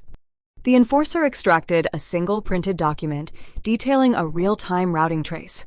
"Madam Chairman," the enforcer announced, his voice carrying a lethal professional clarity. 3 minutes ago, an unauthorized wire transfer was initiated from the primary collateral account linked to this property. The protocol dictates that any attempt to siphon secure syndicate collateral constitutes a direct act of financial theft. The enforcer pointed a gloved finger directly at my sister. "The routing destination traces to an anonymous digital wallet controlled by that woman," the enforcer continued. "By attempting to steal syndicate capital, she has forged a direct personal liability with the fund. She owes the principal balance of $500,000 effective immediately." Chloe let out a sharp, terrified whimper, her knees buckling as she slid down the wall of the study. She had tried to steal a fraction of Julian's hidden wealth to fund her escape. Instead, she had just hardwired her own identity to a ruthless credit syndicate. She was no longer just a tax evader facing an IRS audit. She was a marked debtor to the mob, and the woman holding the ledger was the sister she had spent her entire life humiliating. The enforcer stood in the foyer with his hands clasped, resting the thick leather dossier against his charcoal suit. He did not blink. He did not offer any further explanation to the trembling woman in the dark study. He waited for my command. The silence in the duplex penthouse grew heavy, pressing against the chest of every person in the room. Chloe remained on the floor, her back pressed against the wall. Her chest heaved with rapid, erratic breaths. She stared at the enforcer and then shifted her gaze to me. The intricate architecture of her high society delusion crumbled into dust. She had spent her entire adult life curating an image of untouchable wealth, looking down on anyone who did not wear the correct designer labels. Now she was sitting on the floor of a foreclosed apartment, owing $500,000 to a shadow credit syndicate controlled by her older sister. Richard and Beverly did not move from the velvet sofa. My father stared at his trembling hands, his mind fracturing under the weight of this new paradigm. They had assumed my corporate acquisition of Aura Hospitality was a stroke of luck, or perhaps a temporary legal maneuver. They never comprehended the true depth of my financial infrastructure. They did not understand that I did not just buy hotel chains. I operated a diversified holding company that specialized in acquiring distressed assets and predatory debt portfolios. I walked past the enforcer, stepping onto the wool rug in the center of the living room. I looked down at Julian. He was still cowering behind my mother, gripping the fabric of her trench coat. The Ivy League prodigy, the man who stood under a crystal chandelier and labeled me a failure, was reduced to a pathetic shell of a human being. You built a very convincing persona. Julian, I said, my voice steady and quiet. You wore bespoke suits. You leased a duplex penthouse in a premier zip code. You handed my sister a platinum credit card and told her to buy whatever she wanted. But none of it belonged to you. Julian opened his mouth, his jaw working, but no sound emerged. His eyes darted between the enforcer in the hallway and the cold expression on my face. Traditional commercial banks require tangible collateral for multi-million-dollar mortgages, I explained, pacing slowly across the living room. They require verified income streams and audited tax returns. You lacked both because your primary income relied on corporate espionage and offshore embezzlement. To fund your luxury lifestyle, you turned to a mezzanine credit fund. I gestured toward the enforcer standing in the doorway. Mezzanine funds provide immense liquidity, but they operate on aggressive acceleration clauses. P.I. continued outlining the exact legal trap that now held him captive. They secure their loans against future unearned equity and personal assets. 6 months ago, that specific fund overextended its capital reserves. My private equity firm, Vanguard Equity, absorbed their operational debt. We bought their entire ledger at a steep discount. Julian swallowed hard, a bead of cold sweat tracing a path down his bruised jawline. He began to understand the inescapable mathematics of his situation. That means every single time you swiped your credit card to buy expensive champagne, you were spending my capital, I informed him. When you paid the lease on this penthouse, you were sending the interest payments to my corporate accounts. You financed your entire arrogant existence using the wealth of the woman you despised. I have owned you since the day you proposed to my sister. I turned my attention to Chloe. She was weeping silently, tears ruining her pristine makeup. The initial loan principal was $5 million, I stated, directing the financial reality toward both of them. But standard mezzanine contracts contain strict penalty protocols for fraudulent transfers.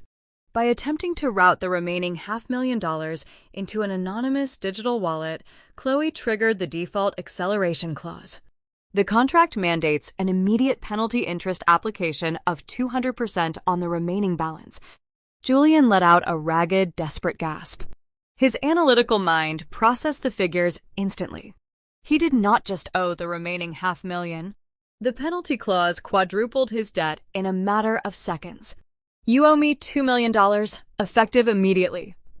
I declared the sum hanging in the cold air of the penthouse.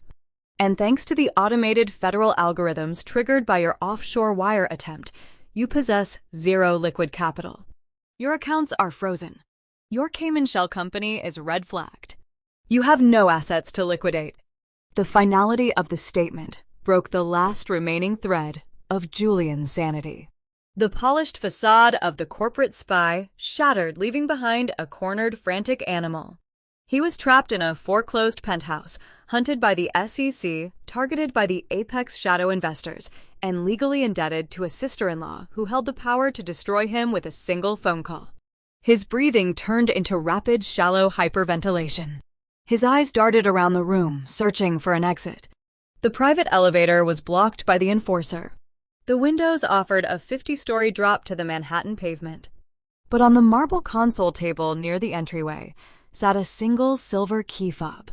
It belonged to the luxury Porsche sports car Chloe had leased just weeks prior, using the credit lines he could no longer access. Survival instinct overrode all logical reasoning. Julian did not formulate a cohesive plan. He only knew he had to escape the physical perimeter of the penthouse before the enforcer decided to collect the debt in blood. Julian released his grip on Beverly Trenchcoat. He lunged forward, scrambling off the wool rug with a sudden burst of adrenaline-fueled speed. He bypassed the velvet sofa, knocking a crystal vase off a side table. The glass shattered against the marble floor, echoing like a gunshot. Richard shouted in surprise, pulling his legs up to avoid the flying shards. Julian sprinted toward the entryway. The enforcer in the charcoal suit shifted his weight, preparing to intercept the fleeing debtor. I raised my right hand a fraction of an inch, signaling the enforcer to stand down. The professional debt collector recognized the subtle command immediately. He stepped backward, clearing the threshold and allowing the desperate man an unobstructed path to the exit. I had no intention of engaging in a physical altercation inside my newly acquired property. A man running blind on pure panic is his own worst enemy. Julian grabbed the silver key fob off the console table. He did not wait for the private elevator. He slammed his shoulder into the heavy metal door leading to the emergency stairwell. The door banged open, bouncing against the concrete wall. Julian disappeared into the cold, echoing stairwell, his leather shoes slapping frantically against the steel grates as he descended toward the subterranean parking garage. I walked over to the console table and picked up my encrypted tablet. I tapped a command accessing the closed-circuit security cameras, monitoring the parking levels of the high-rise building. I held the screen up so the enforcer and my trembling family could witness the final act of a ruined man. Down in the concrete cavern of the parking garage, the fluorescent lights flickered, casting long, distorted shadows across the rows of luxury vehicles. Julian burst through the stairwell door, his chest heaving. He hammered the unlock button on the key fob. The sleek black Porsche chirped its headlights, flashing in the dim garage. Julian threw himself into the driver's seat, pulling the heavy door shut. His hands shook violently as he gripped the leather steering wheel. He pressed the ignition button. The high-performance engine roared to life, a deep, guttural sound that echoed off the concrete pillars. He did not bother to fasten his seatbelt. He threw the transmission into drive, his mind clouded by sheer terror bourbon and an overwhelming surge of adrenaline. He intended to speed out of the garage merge onto the interstate and flee the state before the federal authorities could issue a formal arrest warrant. He believed the speed of the sports car could outrun the consequences of his actions. He slammed his foot down on the pedal. The Porsche possessed a highly sensitive acceleration system designed for precise track driving. Julian was a man accustomed to riding in chauffeured town cars, not handling raw mechanical torque in a confined space. In his blind panic, he applied far too much pressure to the throttle. The rear tires broke traction, instantly spinning wildly against the smooth, polished concrete of the parking garage floor. A thick cloud of white smoke erupted from the wheel wells, filling the air with the sharp, acrid stench of burning rubber. The sports car launched forward with terrifying velocity, operating entirely out of his control. Julian wrenched the steering wheel to the right, attempting to navigate the sharp turn leading to the exit ramp. His erratic movement overcorrected the steering angle.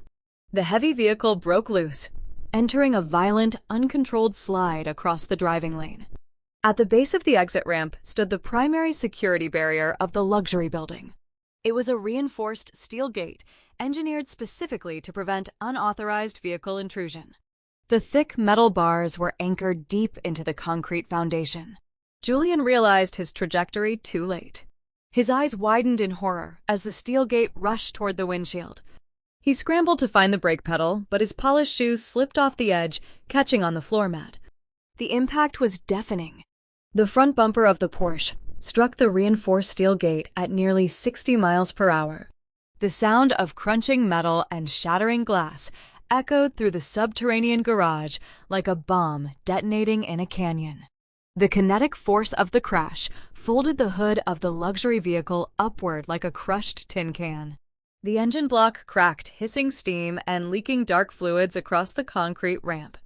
Inside the cabin, the airbags deployed with a violent, explosive crack, filling the interior with a cloud of white chemical powder. The sheer force of this sudden deceleration threw Julian forward, his head snapping back against the headrest. The vehicle came to a dead halt, pinned against the unyielding steel barrier, its horn blaring in a continuous shrill wail that pierced the quiet night. I looked away from the tablet screen. I turned to face my family. The sharp, continuous sound of the car alarm echoed faintly up the elevator shaft, reaching the silent penthouse. Julian had attempted to outrun a digital trap and ended up imprisoned inside a cage of twisted metal. His escape was over, but the real consequences were just beginning to arrive. The shrill, continuous wail of the sports car alarm pierced the concrete foundation of the luxury high-rise, carrying up the elevator shaft and vibrating through the floorboards of the penthouse. I did not rush toward the exit. I handed the encrypted tablet back to the enforcer standing in the foyer. We walked toward the private elevator with measured, deliberate steps. Richard and Beverly followed closely behind, drawn by the morbid compulsion to witness the physical wreckage of their golden child. The ride down to the subterranean parking level felt like descending into a concrete tomb. The polished steel doors parted, revealing a scene of absolute mechanical devastation. The air in the subterranean garage tasted of aerosolized chemical powder from the deployed airbags mixed with the sharp, acrid sting of leaking engine coolant. The sleek black Porsche was entirely unrecognizable. The reinforced steel security gate had acted like a brutal industrial shear, folding the front hood backward and shattering the windshield into thousands of opaque crystalline fragments. Dark oil pooled beneath the cracked engine block, creeping slowly across the polished concrete floor. The driver's side door groaned, fighting against warped metal hinges before kicking open. Julian stumbled out of the cabin. His bespoke tuxedo was coated in a thick layer of white chemical dust, but he possessed no visible lacerations. Modern automotive engineering had absorbed the lethal kinetic force of the impact, sparing his life. He stood upright, leaning against the concrete pillar, breathing heavily. He looked at the ruined luxury vehicle. He looked at the unyielding steel gate. Then his eyes darted toward the high-definition security cameras mounted on the ceiling fixtures. A dark, opportunistic calculation flickered across his face. Julian knew his offshore accounts were frozen by the federal algorithms. He knew he owed the Shadow Credit Syndicate a staggering $2 million in default penalties. He needed an immediate influx of untraceable capital to fund his escape and hire a defense attorney. He recognized an opportunity to manufacture a golden parachute out of twisted metal. Personal injury litigation against a commercial property owner can yield catastrophic financial settlements. If he sustained a debilitating spinal injury while fleeing a hostile threat on my property, my commercial liability insurance would face immense pressure to settle the claim out of court to avoid a lengthy public trial. Julian did not hesitate. His survival instinct mutated into pure, calculated deceit. He collapsed onto the cold concrete floor. He clutched his cervical spine, contorting his body into a twisted, unnatural posture. He let out a series of agonizing practiced groans, ensuring his vocal performance echoed loudly through the parking structure. He closed his eyes, feigning partial paralysis, transforming himself from a fleeing corporate spy into a helpless victim of circumstance. Beverly rushed out of the elevator, her trench coat flapping behind her. She saw Julian, writhing on the ground amidst the spilled oil and shattered glass.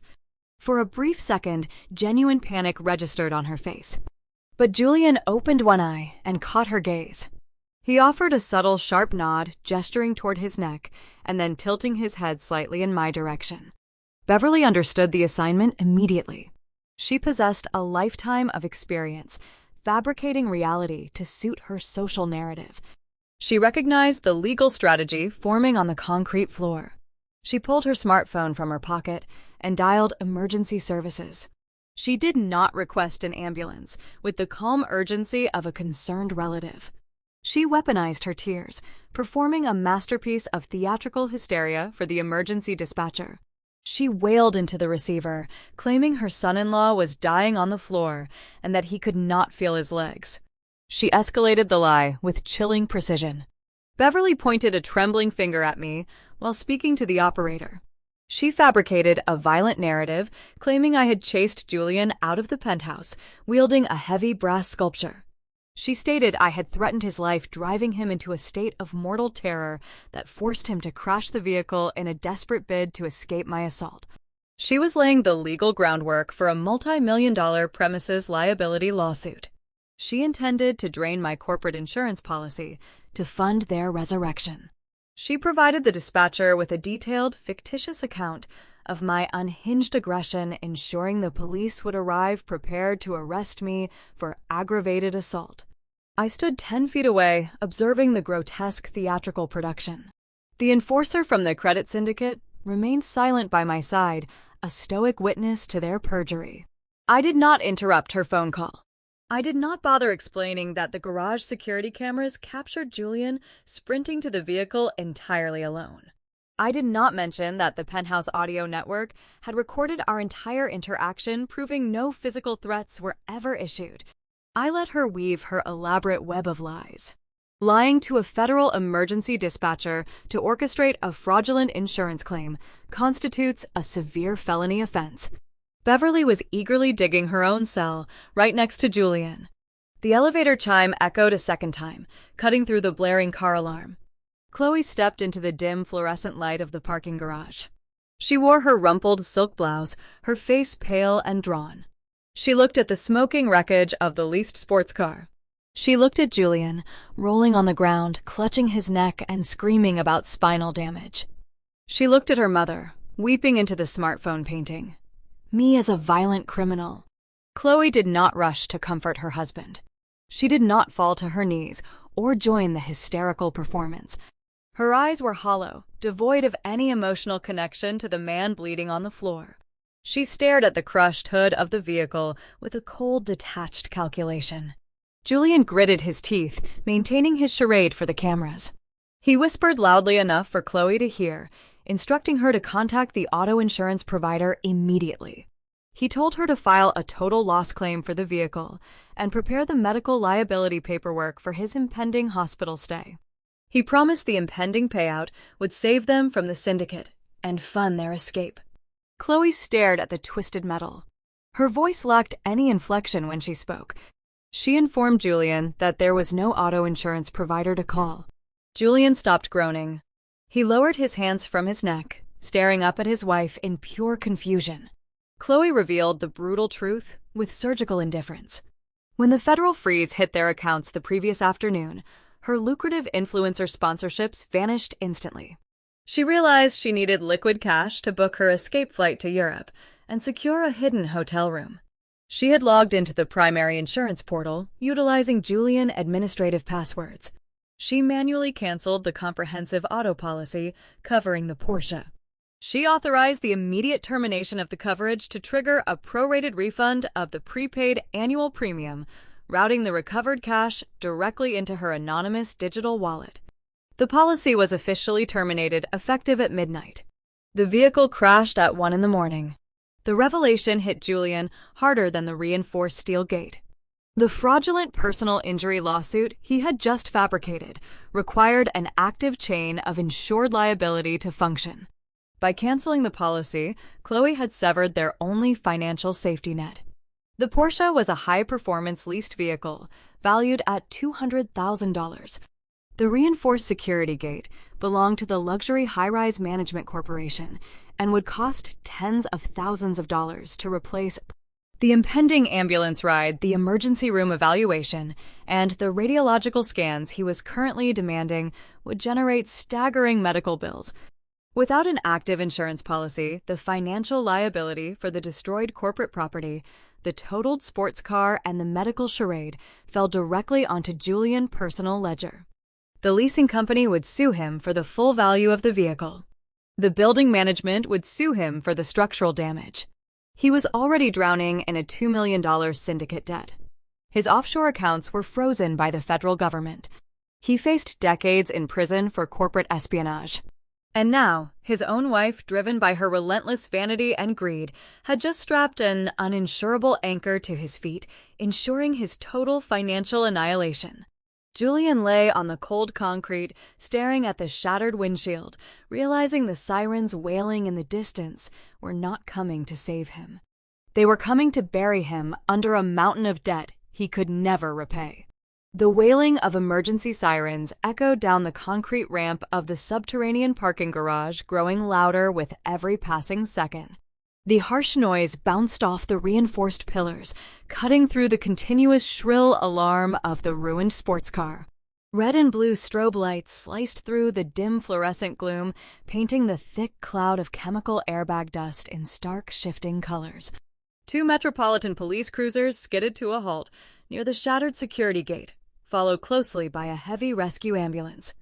Paramedics poured out of the rear doors of the ambulance, carrying a rigid backboard and a cervical collar.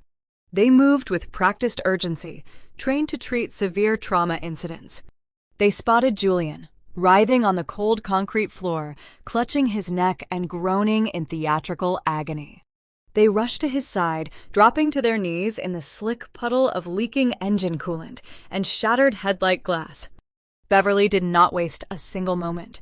She launched into the second act of her fabricated performance. She intercepted the lead police officer rushing out of the primary cruiser.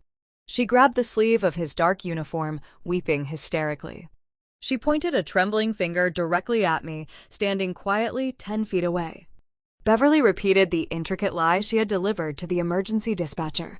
She claimed I had chased her son-in-law out of the penthouse, wielding a heavy brass sculpture threatening his life and driving him into a state of blind panic. She demanded the officer arrest me for aggravated assault and attempted murder. The lead officer, a seasoned veteran with graying hair and sharp, observant eyes, placed a calming hand on Beverly's shoulder. He instructed her to step back and take a deep breath. He unclipped the heavy flashlight from his utility belt and turned his attention toward me. He expected to find a belligerent suspect holding a weapon or attempting to flee the scene of a violent domestic dispute. He found a woman standing perfectly still, wearing a tailored wool trench coat, her hands empty and visible, holding only a sleek digital tablet. I did not flinch when the beam of his flashlight swept over me. I did not raise my voice to argue with my mother or defend my character against her perjury. I simply waited for the officer to approach. I am the primary lien holder of this property. I stated, my voice calm and echoing clearly over the noise of the emergency vehicles. I did not chase that man. I did not threaten him. He fled the penthouse on his own accord, following a financial dispute. The officer frowned, glancing between my stoic posture and the weeping woman behind him. Beverly shrieked, calling me a liar and demanding he place me in handcuffs. I did not offer a verbal rebuttal. I lifted the encrypted tablet and tapped the screen, waking the high-definition display. I had already cued the precise segment of the closed-circuit security footage. I handed the device to the lead officer. The digital truth requires no emotional inflection. The officer looked down at the screen, watching the pristine overhead angle of the parking garage. The video feed displayed Julian bursting through the heavy steel doors of the emergency stairwell. He was entirely alone.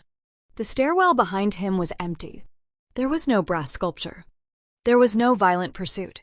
The footage captured Julian, fumbling with his silver key fob, throwing himself into the driver's seat and slamming his foot onto the accelerator.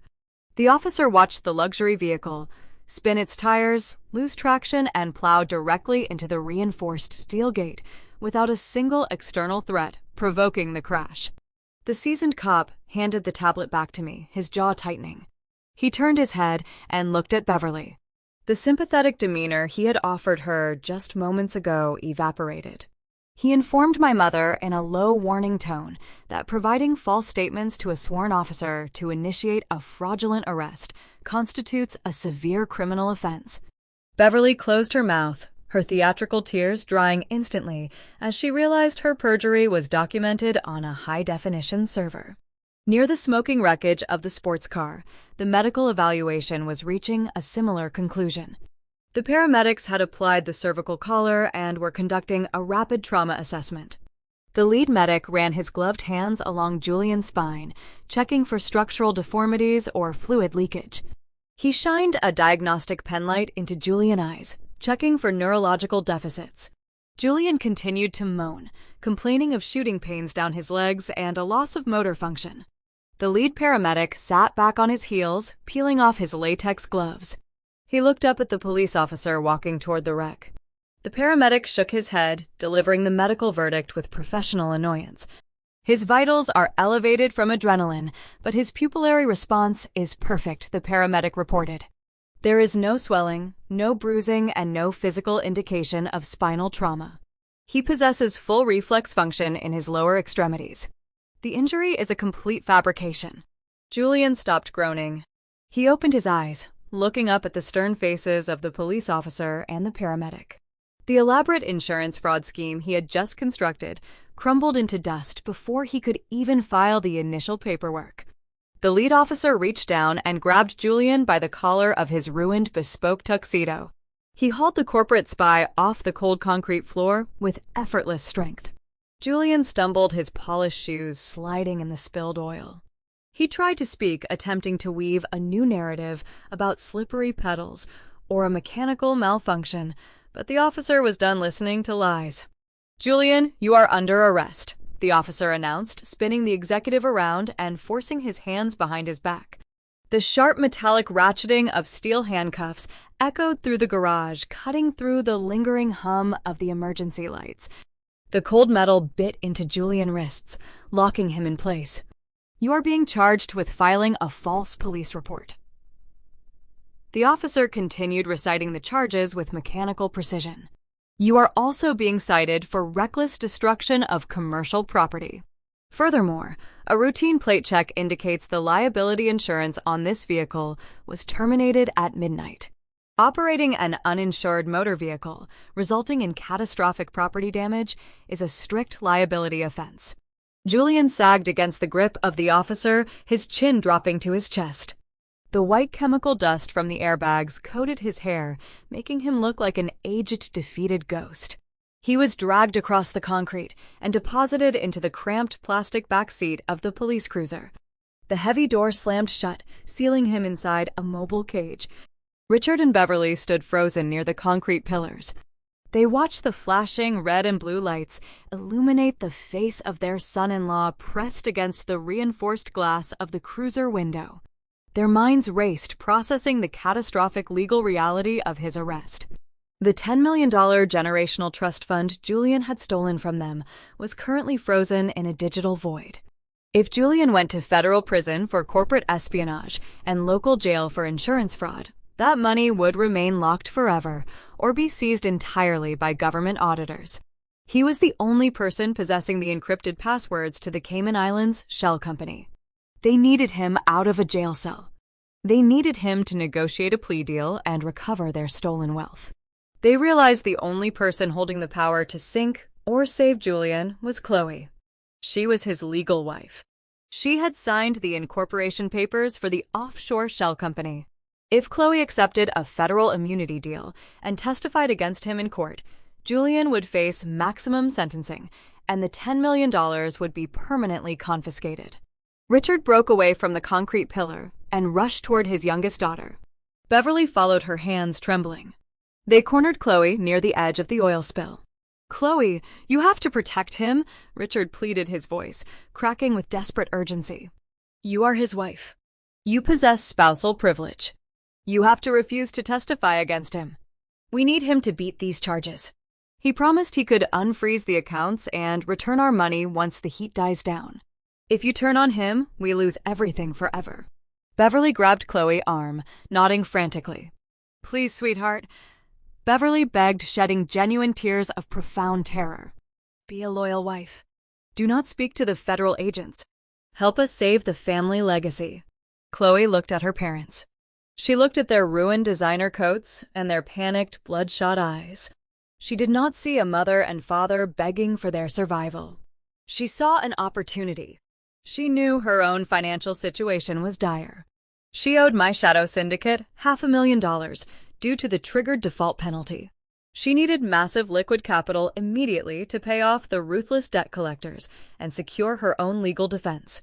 She also knew that while Richard had liquidated his generational trust fund to buy floating shares earlier that week, he and Beverly still possessed one final untouched asset. Federal law protects individual retirement accounts from standard commercial liquidations. Richard and Beverly each held a substantial 401k portfolio accumulated over 40 years of executive employment. Combined, those retirement accounts held nearly $2 million in protected index funds. Chloe slowly pulled her arm out of her mother's grasp. She smoothed the wrinkles in her silk blouse, projecting a cold, calculating demeanor she had learned directly from the man sitting in the back of the police cruiser. "I will invoke spousal privilege," Chloe stated, her voice devoid of any familial warmth. "I will refuse to cooperate with the federal prosecutors. I will play the role of the devoted wife and give Julian the chance to recover your stolen trust fund." Richard let out a massive sigh of relief, his shoulders slumping. He reached out to hug her, but Chloe took a step back, raising a hand to stop him. "But loyalty is not free."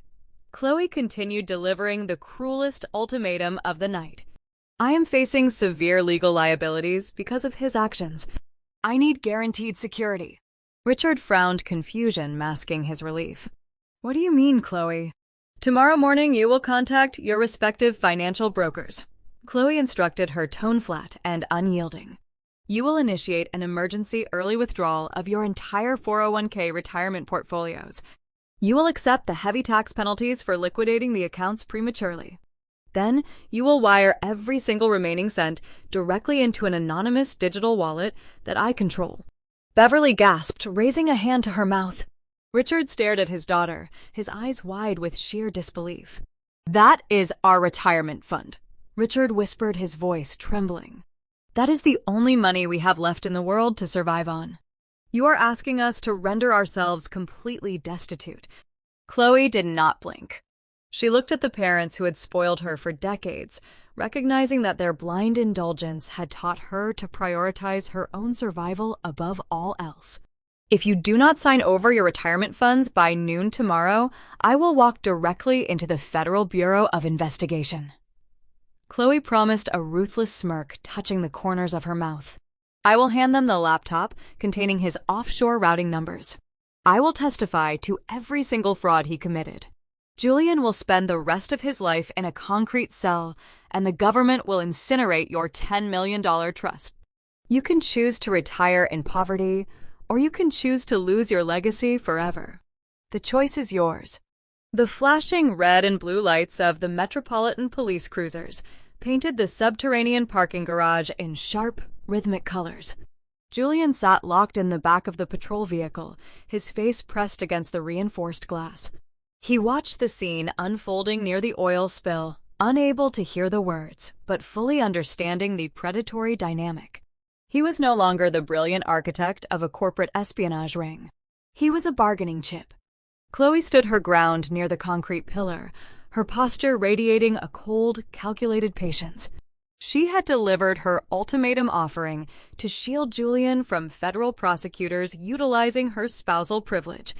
In exchange, she demanded the immediate liquidation and transfer of our parents' entire retirement portfolio into her anonymous digital wallet. She was holding their golden son-in-law hostage for a ransom of $1,200,000. Richard stared at his youngest daughter, his breath pluming in the freezing garage air. The cognitive dissonance warring inside his mind was palpable. He had spent 4 decades climbing the corporate ladder, enduring high-pressure boardrooms and ruthless market fluctuations to build that specific retirement safety net. It was the final, untouched pillar of his financial legacy.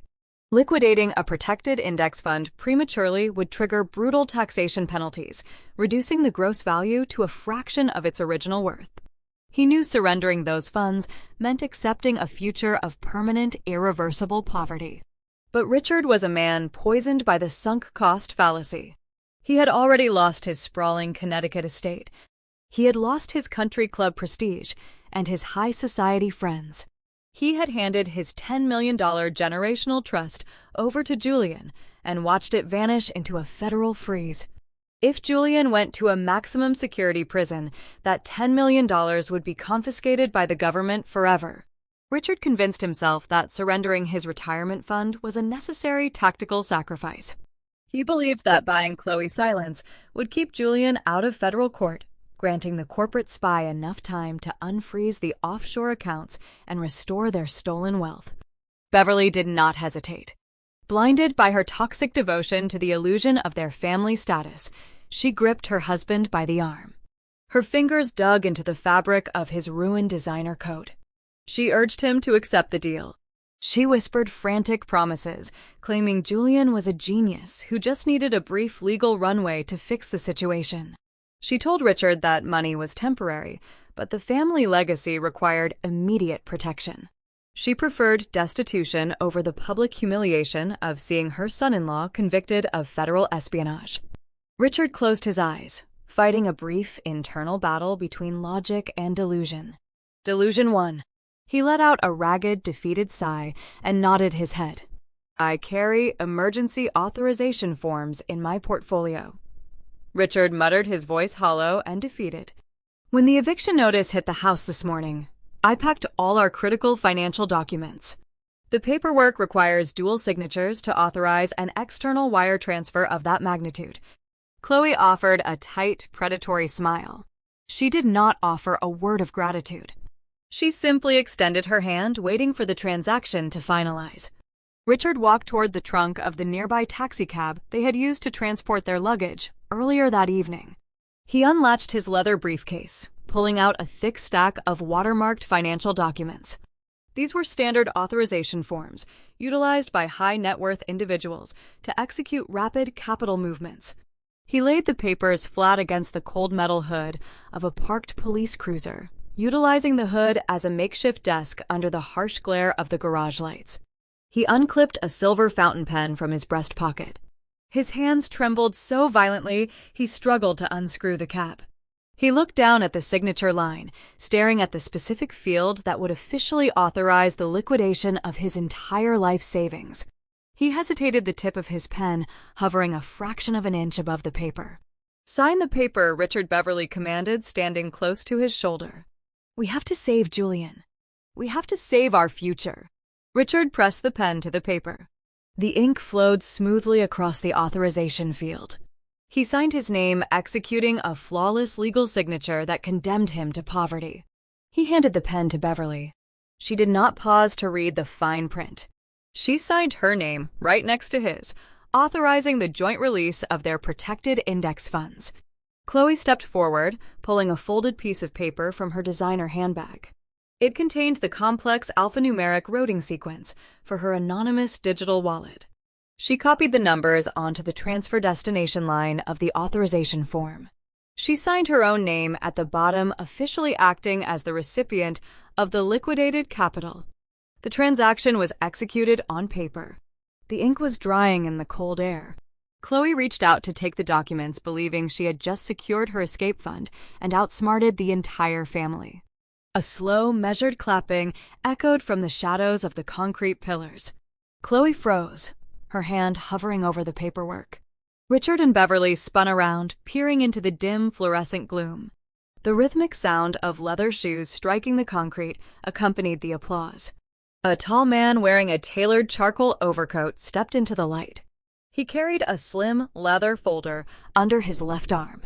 His posture projected the unmistakable aura of a seasoned corporate litigator. He was not a local police officer or a paramedic. He was the lead general counsel for Vanguard Equity. He walked directly toward the hood of the police cruiser, bypassing the spilled oil and the shattered glass. He stopped a few feet away from my trembling family, offering a polite, professional nod. That is a fascinating legal maneuver, the attorney stated, his voice echoing with sharp, lethal precision. Executing a major asset liquidation on the hood of a patrol car, while your son-in-law sits in handcuffs just 10 feet away. It demonstrates a remarkable level of strategic commitment.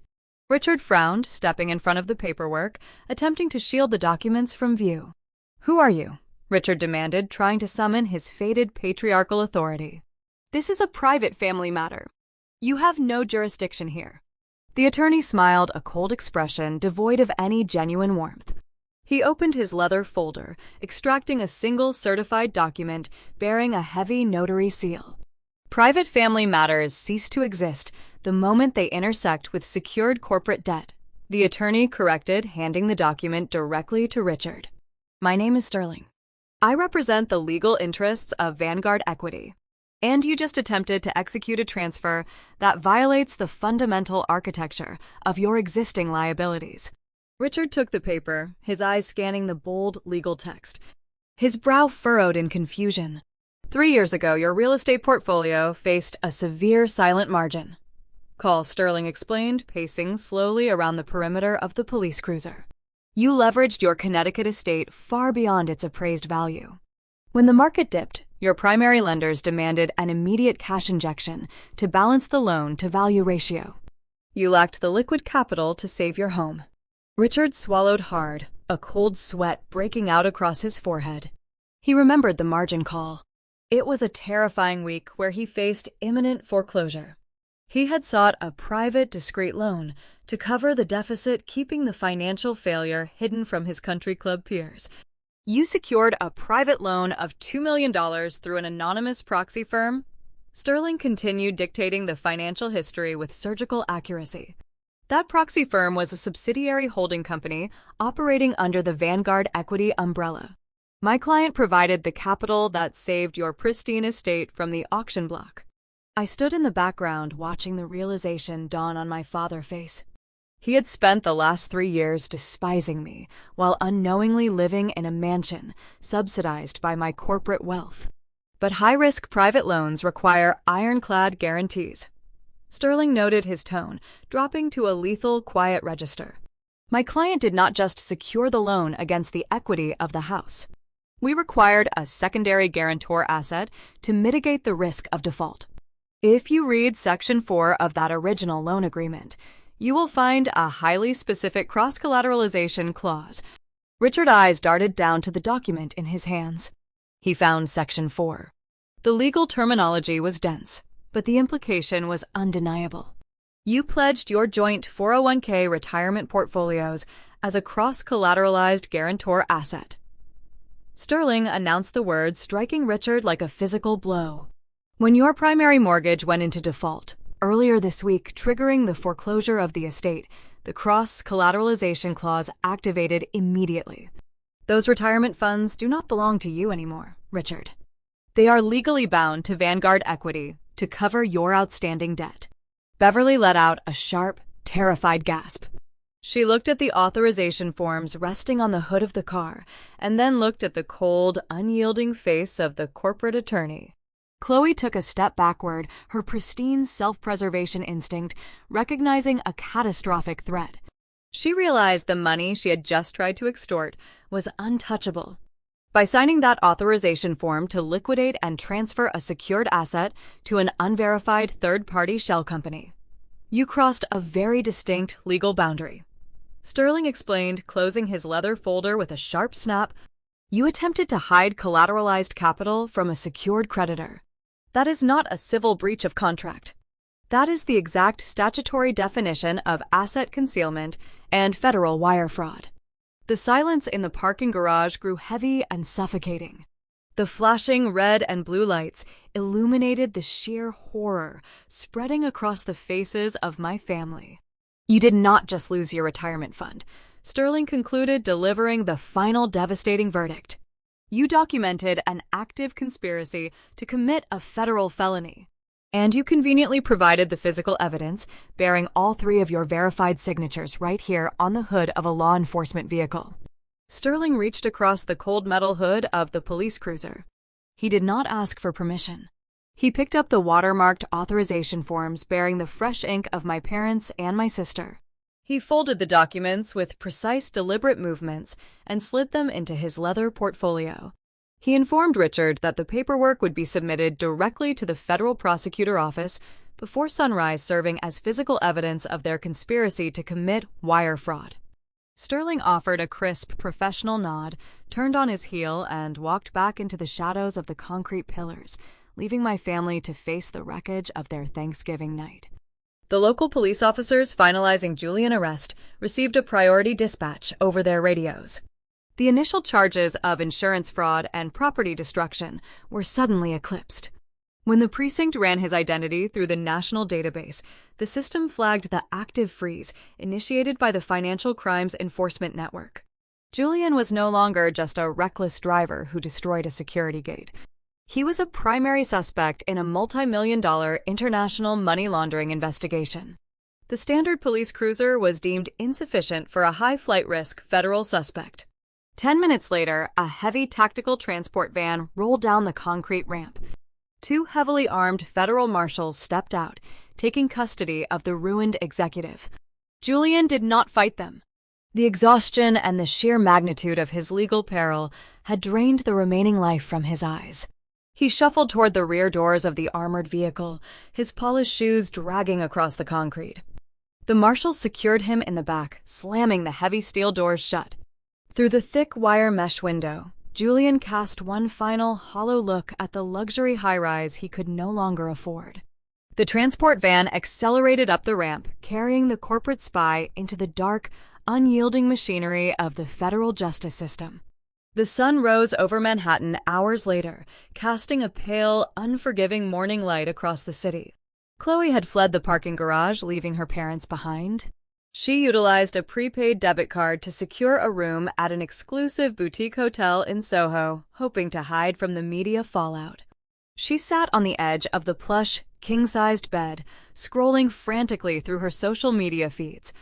The digital empire she curated over 5 years was dissolving in real time. Anonymous financial blogs were already publishing leaked details about the Aura hospitality scandal. Her lucrative brand sponsors were issuing public statements severing all ties with her influencer agency. A sharp, authoritative knock echoed through her hotel room. Chloe froze, her smartphone slipping from her manicured fingers. She assumed it was room service or perhaps a hotel manager requesting a credit card update. She walked to the door and pulled the brass handle inward. She did not find a concierge. 2 agents from the Internal Revenue Service Criminal Investigation Division stood in the carpeted hallway. They wore crisp gray suits displaying their gold badges. The lead agent, a woman with a stern, unyielding expression, held a thick manila envelope. The trap I had orchestrated weeks ago was springing shut. When I submitted the anonymous dossier detailing Julian offshore ledgers, I included the specific incorporation documents for the Cayman Islands Shell Company. Those documents bore Chloe's verified signature, identifying her as the active co-director of a fraudulent entity. The IRS agent did not offer a polite greeting. She recited the arrest warrant with chilling bureaucratic efficiency. She informed Chloe that she was being indicted for felony tax evasion, conspiracy to commit international money laundering, and the operation of an unlicensed financial shell company. Chloe staggered backward, clutching the doorframe. Her voice cracked as she attempted to deploy her usual manipulation tactics. She wept, claiming she was a victim of domestic deception. She offered to turn state evidence against Julian, promising to reveal his hidden startup funds if the agents would just let her call her publicist. The agent stepped into the room, pulling a pair of steel handcuffs from her belt. She informed Chloe that the federal government already possessed the routing data for the hidden startup funds, thanks to the automated security alert triggered by her own botched transfer attempt the night before. Chloe had provided the final piece of evidence required to seal her own indictment. The cold steel snapped around her wrists, binding her hands behind her back. The agents escorted her out of the room, marching the weeping influencer through the crowded hotel lobby. Guests lowered their coffee cups and raised their smartphones, capturing the exact moment the untouchable socialite was reduced to a federal inmate. Miles away from the Manhattan skyline, a different kind of execution was taking place in the quiet, wealthy suburbs of Connecticut. Richard and Beverly had spent the early hours of the morning sitting in a sterile train station terminal, waiting for the first commuter rail back to Fairfield. They looked like ghosts. Their designer coats were wrinkled and stained with garage oil. The crisp autumn air bit at their faces as they walked the final half-mile from the local station to their sprawling colonial estate. They expected to find solace behind their towering oak doors. They wanted to crawl into their imported linen beds and hide from the catastrophic collapse of their family. They reached the end of their manicured street and stopped dead in their tracks. The wrought iron gates guarding the entrance to the driveway were pulled shut. A heavy industrial steel chain wrapped around the center bars, secured by a thick brass padlock. A private security vehicle idled on the street, its amber hazard lights flashing a slow, steady rhythm. I stood on the opposite side of the iron gate, waiting for them on the pristine gravel driveway. I wore a dark wool coat, my breath pluming in the freezing morning air. I held a single manila folder in my gloved hands. Richard gripped the iron bars, rattling the locked gate. His face flushed with a mixture of exhaustion and desperate anger. He demanded I open the gate, claiming this was his property and that he needed to access his home. Beverly stood behind him, wrapping her arms around her chest, shivering in the cold. I walked slowly toward the gate, stopping just inches from the iron bars. I did not raise my voice. I spoke with a quiet, unyielding clarity that cut through the crisp autumn wind. "This is not your home," Richard Ari stated, handing the manila folder through the gaps in the metal bars. "This property belongs to Vanguard Equity. You surrendered the deed 3 years ago when you accepted the private bailout loan to avoid the silent margin call." Richard snatched the folder, tearing the flap open. He extracted a thick stack of itemized invoices printed on heavy corporate letterhead. When a property deed transfers to a holding company, the previous owners are legally reclassified as tenants. I explained, outlining the financial reality he had willfully ignored. The contract you signed contained a strict leaseback provision. Vanguard Equity allowed you to remain on the premises, provided you maintained the property taxes and covered the monthly rental premiums. Richard stared at the invoices, his eyes scanning the bold red numbers printed at the bottom of each page. The cumulative total was astronomical. You never paid a single cent of rent. I continued delivering the facts without a shred of sympathy. You assumed the anonymous proxy firm would overlook the deficit because the real estate market was trending upward. You lived in a mansion you did not own, spending capital you did not possess to impress country club peers who do not care about you. Beverly let out a sharp sob, burying her face in her hands. The illusion of their high society dominance was permanently shattered. They were standing on the wrong side of a locked gate, holding a bill they could never pay. The sum total of your rent arrears, default interest, and indemnified property taxes exceeds $600,000. I announced the figure, hanging heavy in the freezing air. Since your retirement accounts are currently cross-collateralized and frozen pending federal review, you possess zero liquid capital to cure this default. Richard crumpled the invoice in his fist. He looked through the iron bars, his eyes bloodshot and pleading. He invoked the concept of family, hoping the shared blood in our veins would override the staggering reality of his debt. He begged for a grace period. He asked for 30 days to liquidate the antique furniture and the art collection inside the house to cover a portion of the balance. I shook my head, shutting down the negotiation before it could even begin. The antique furniture and the art collection are considered fixtures of the estate under the default clause, I informed him. They belong to Vanguard Equity to offset the financial damages you caused. You own nothing inside those walls except the clothes on your back. I checked the silver watch on my wrist.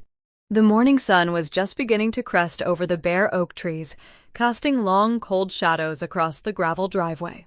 I am lifting the padlock for exactly 24 hours. I stated, stepping back from the gate. You have until 8 o'clock tomorrow morning to enter the house and pack whatever personal clothing fits into 2 standard canvas suitcases. You will leave the keys on the kitchen counter. If you are still on this property at 1 minute past 8, the county sheriff will arrive with an active writ of possession. They will execute a physical eviction, and you will be arrested for criminal trespassing. I turned my back on the people who had raised me, leaving them standing in the bitter cold. The legal execution was flawless. The corporate warfare was complete. I walked toward my waiting vehicle, ready to return to the city and finalize the merger of my new hospitality empire, leaving my toxic family to face the devastating dawn of their new reality. 6 months passed, allowing the dust of the corporate war to settle into a permanent, unyielding reality. The federal justice system operates with a slow, grinding efficiency that strips away identity and privilege, leaving only the raw consequences of criminal arrogance. Julian resided in a minimum security correctional facility located in the rural stretches of upstate New York. The man who once delivered keynote speeches in tailored bespoke suits now wore an oversized gray cotton uniform. The fabric was rough, fading from harsh industrial laundry detergent. The pristine Ivy League executive was reduced to a designated number in a federal ledger, serving a 10-year sentence for corporate espionage and wire fraud. His daily reality was confined to the echoing cavern of the prison cafeteria. The air smelled perpetually of boiled cabbage and heavy bleach.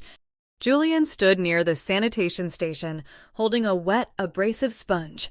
His hands, once manicured and accustomed to holding crystal champagne flutes, were now calloused, cracked, and raw from exposure to hot, soapy water.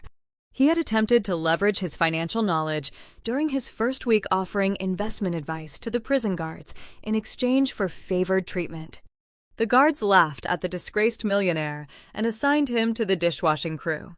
A loud buzzer signaled the end of the lunch shift. A line of inmates shoved past him, dumping their plastic trays onto the metal counter. One heavy-set prisoner bumped Julian, intentionally knocking a tray of coagulated gravy onto his canvas boots. Julian froze, his jaw tightening. 6 months ago, he would have ruined a subordinate career for a minor scheduling error. Today, he looked down at his soiled boots, swallowed his pride, and picked up a plastic spatula to scrape the mess into a garbage barrel. He possessed no authority, no wealth, and no future. 300 miles south, the illusion of high society glamour dissolved into a sticky, grueling nightmare. Chloe did not secure her European escape. The federal authorities froze her anonymous digital wallet before she could purchase a plane ticket. Stripped of her influencer sponsorships and branded content deals, she faced the brutal reality of an empty bank account and a $500,000 syndicate debt hanging over her identity. She avoided federal prison by pleading guilty to a lesser tax misdemeanor, but the financial restitution drained her to the bone. She stood behind the scratched plexiglass counter of a cramped ice cream kiosk in a dying suburban shopping mall. Neon lights buzzed overhead, casting a sickly pale glow over her tired features. She wore a bright pink polyester apron over a stained white uniform shirt. The air smelled of stale pretzels and artificial vanilla flavor. A group of teenage girls walked up to the kiosk, holding designer shopping bags and recording videos on their smartphones. Chloe recognized the exact demographic she used to manipulate and govern online. She reached for the heavy metal scoop, her wrist aching from the repetitive motion of carving frozen dessert. She handed a waffle cone across the counter. One of the teenagers sneered, complaining that the scoop was too small and demanding a refund. Chloe felt a surge of her old, arrogant entitlement rising in her throat. She opened her mouth to deliver a sharp, condescending insult. The heavy footsteps of the kiosk manager stopped her. The manager, a high school dropout half her age, pointed a finger at a spill of chocolate syrup on the floor. He ordered Chloe to apologize to the customer and grab a mop immediately. Chloe looked at the teenagers, giggling at her humiliation. She closed her mouth, swallowed her venom, and picked up a dirty gray mop. She wiped the sticky tile floor, remembering the heavy metallic weight of the platinum credit card she used to casually drop onto mahogany tables.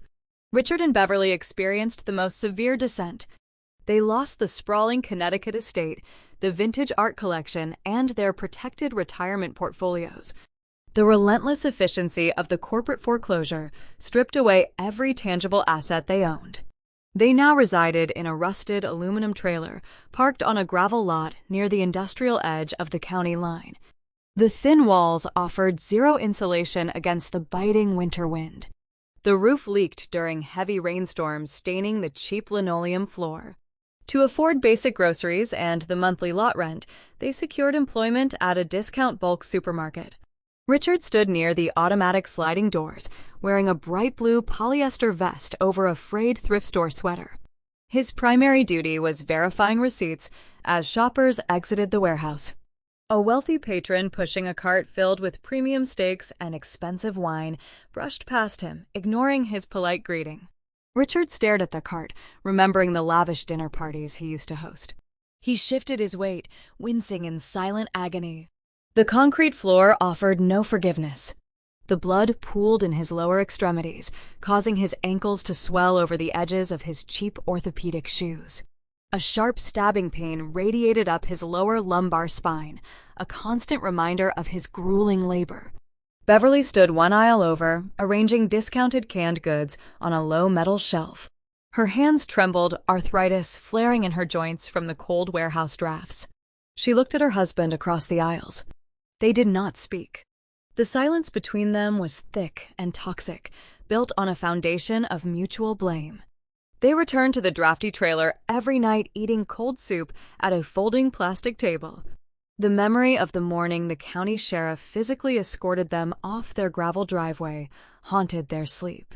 They realized they had traded a quiet, subsidized life in a luxury mansion for a punishing existence in a tin box, all to protect a parasitic son-in-law who had actively orchestrated their ruin. The grit and misery of their daily existence stood in stark contrast to the quiet, frictionless world I now occupied. I sat at the head of a polished obsidian table inside a soundproof, glass-walled boardroom on the 60th floor of a Manhattan skyscraper. The integration of Aura Hospitality and the Apex Group was an undisputed triumph. I had purged the corrupted executives, stabilized the global network, and restructured the entire hospitality sector. The resulting conglomerate held an unprecedented market share. The financial press lauded the acquisition as a masterclass in corporate governance. I did not invite the media to this final meeting. I preferred the quiet execution of absolute power. Representatives from a prominent global sovereign wealth fund sat across the table. They wore pristine, tailored suits, projecting deep institutional reverence. A heavy, leather-bound portfolio rested in the center of the obsidian surface. The document outlined the terms of a total corporate buyout. The sovereign fund sought to acquire the logistics and hospitality empire I had just consolidated. The purchase price, negotiated over weeks of relentless strategy, totaled $800 million. I reached for a crystal decanter resting on a silver tray. I poured a measure of vintage red wine, watching the dark ruby liquid catch the afternoon sunlight pouring through the floor-to-ceiling windows. The executives waited in respectful silence. They understood they were witnessing the final maneuver of a flawless financial campaign. I picked up a sleek fountain pen resting beside the contract. I felt the comforting weight of the metal barrel in my hand. I did not feel a rush of manic adrenaline. I did not feel the need to boast or humiliate my adversaries. True victory requires no theatrical performance. I signed my name, executing a flawless legal stroke that secured permanent generational wealth. The crisp sound of the pen scratching against the thick parchment echoed softly in the quiet room. I placed the pen down and raised my glass to the executives. The corporate war began with a glass of champagne and a public insult. It ended with a stroke of ink and a silent room. My family chose to worship superficial prestige over authentic loyalty. They aligned themselves with a parasite and allowed their greed to blind their judgment. They learned the hardest economic principle of all. Never despise and attack the hand that silently feeds your entire existence, because the moment that hand pulls away, you will starve. If you love seeing arrogant villains dismantled by cold corporate logic, let me know in the comments below. Hit like and subscribe to Silent Vengeance Stories for more ruthless financial justice.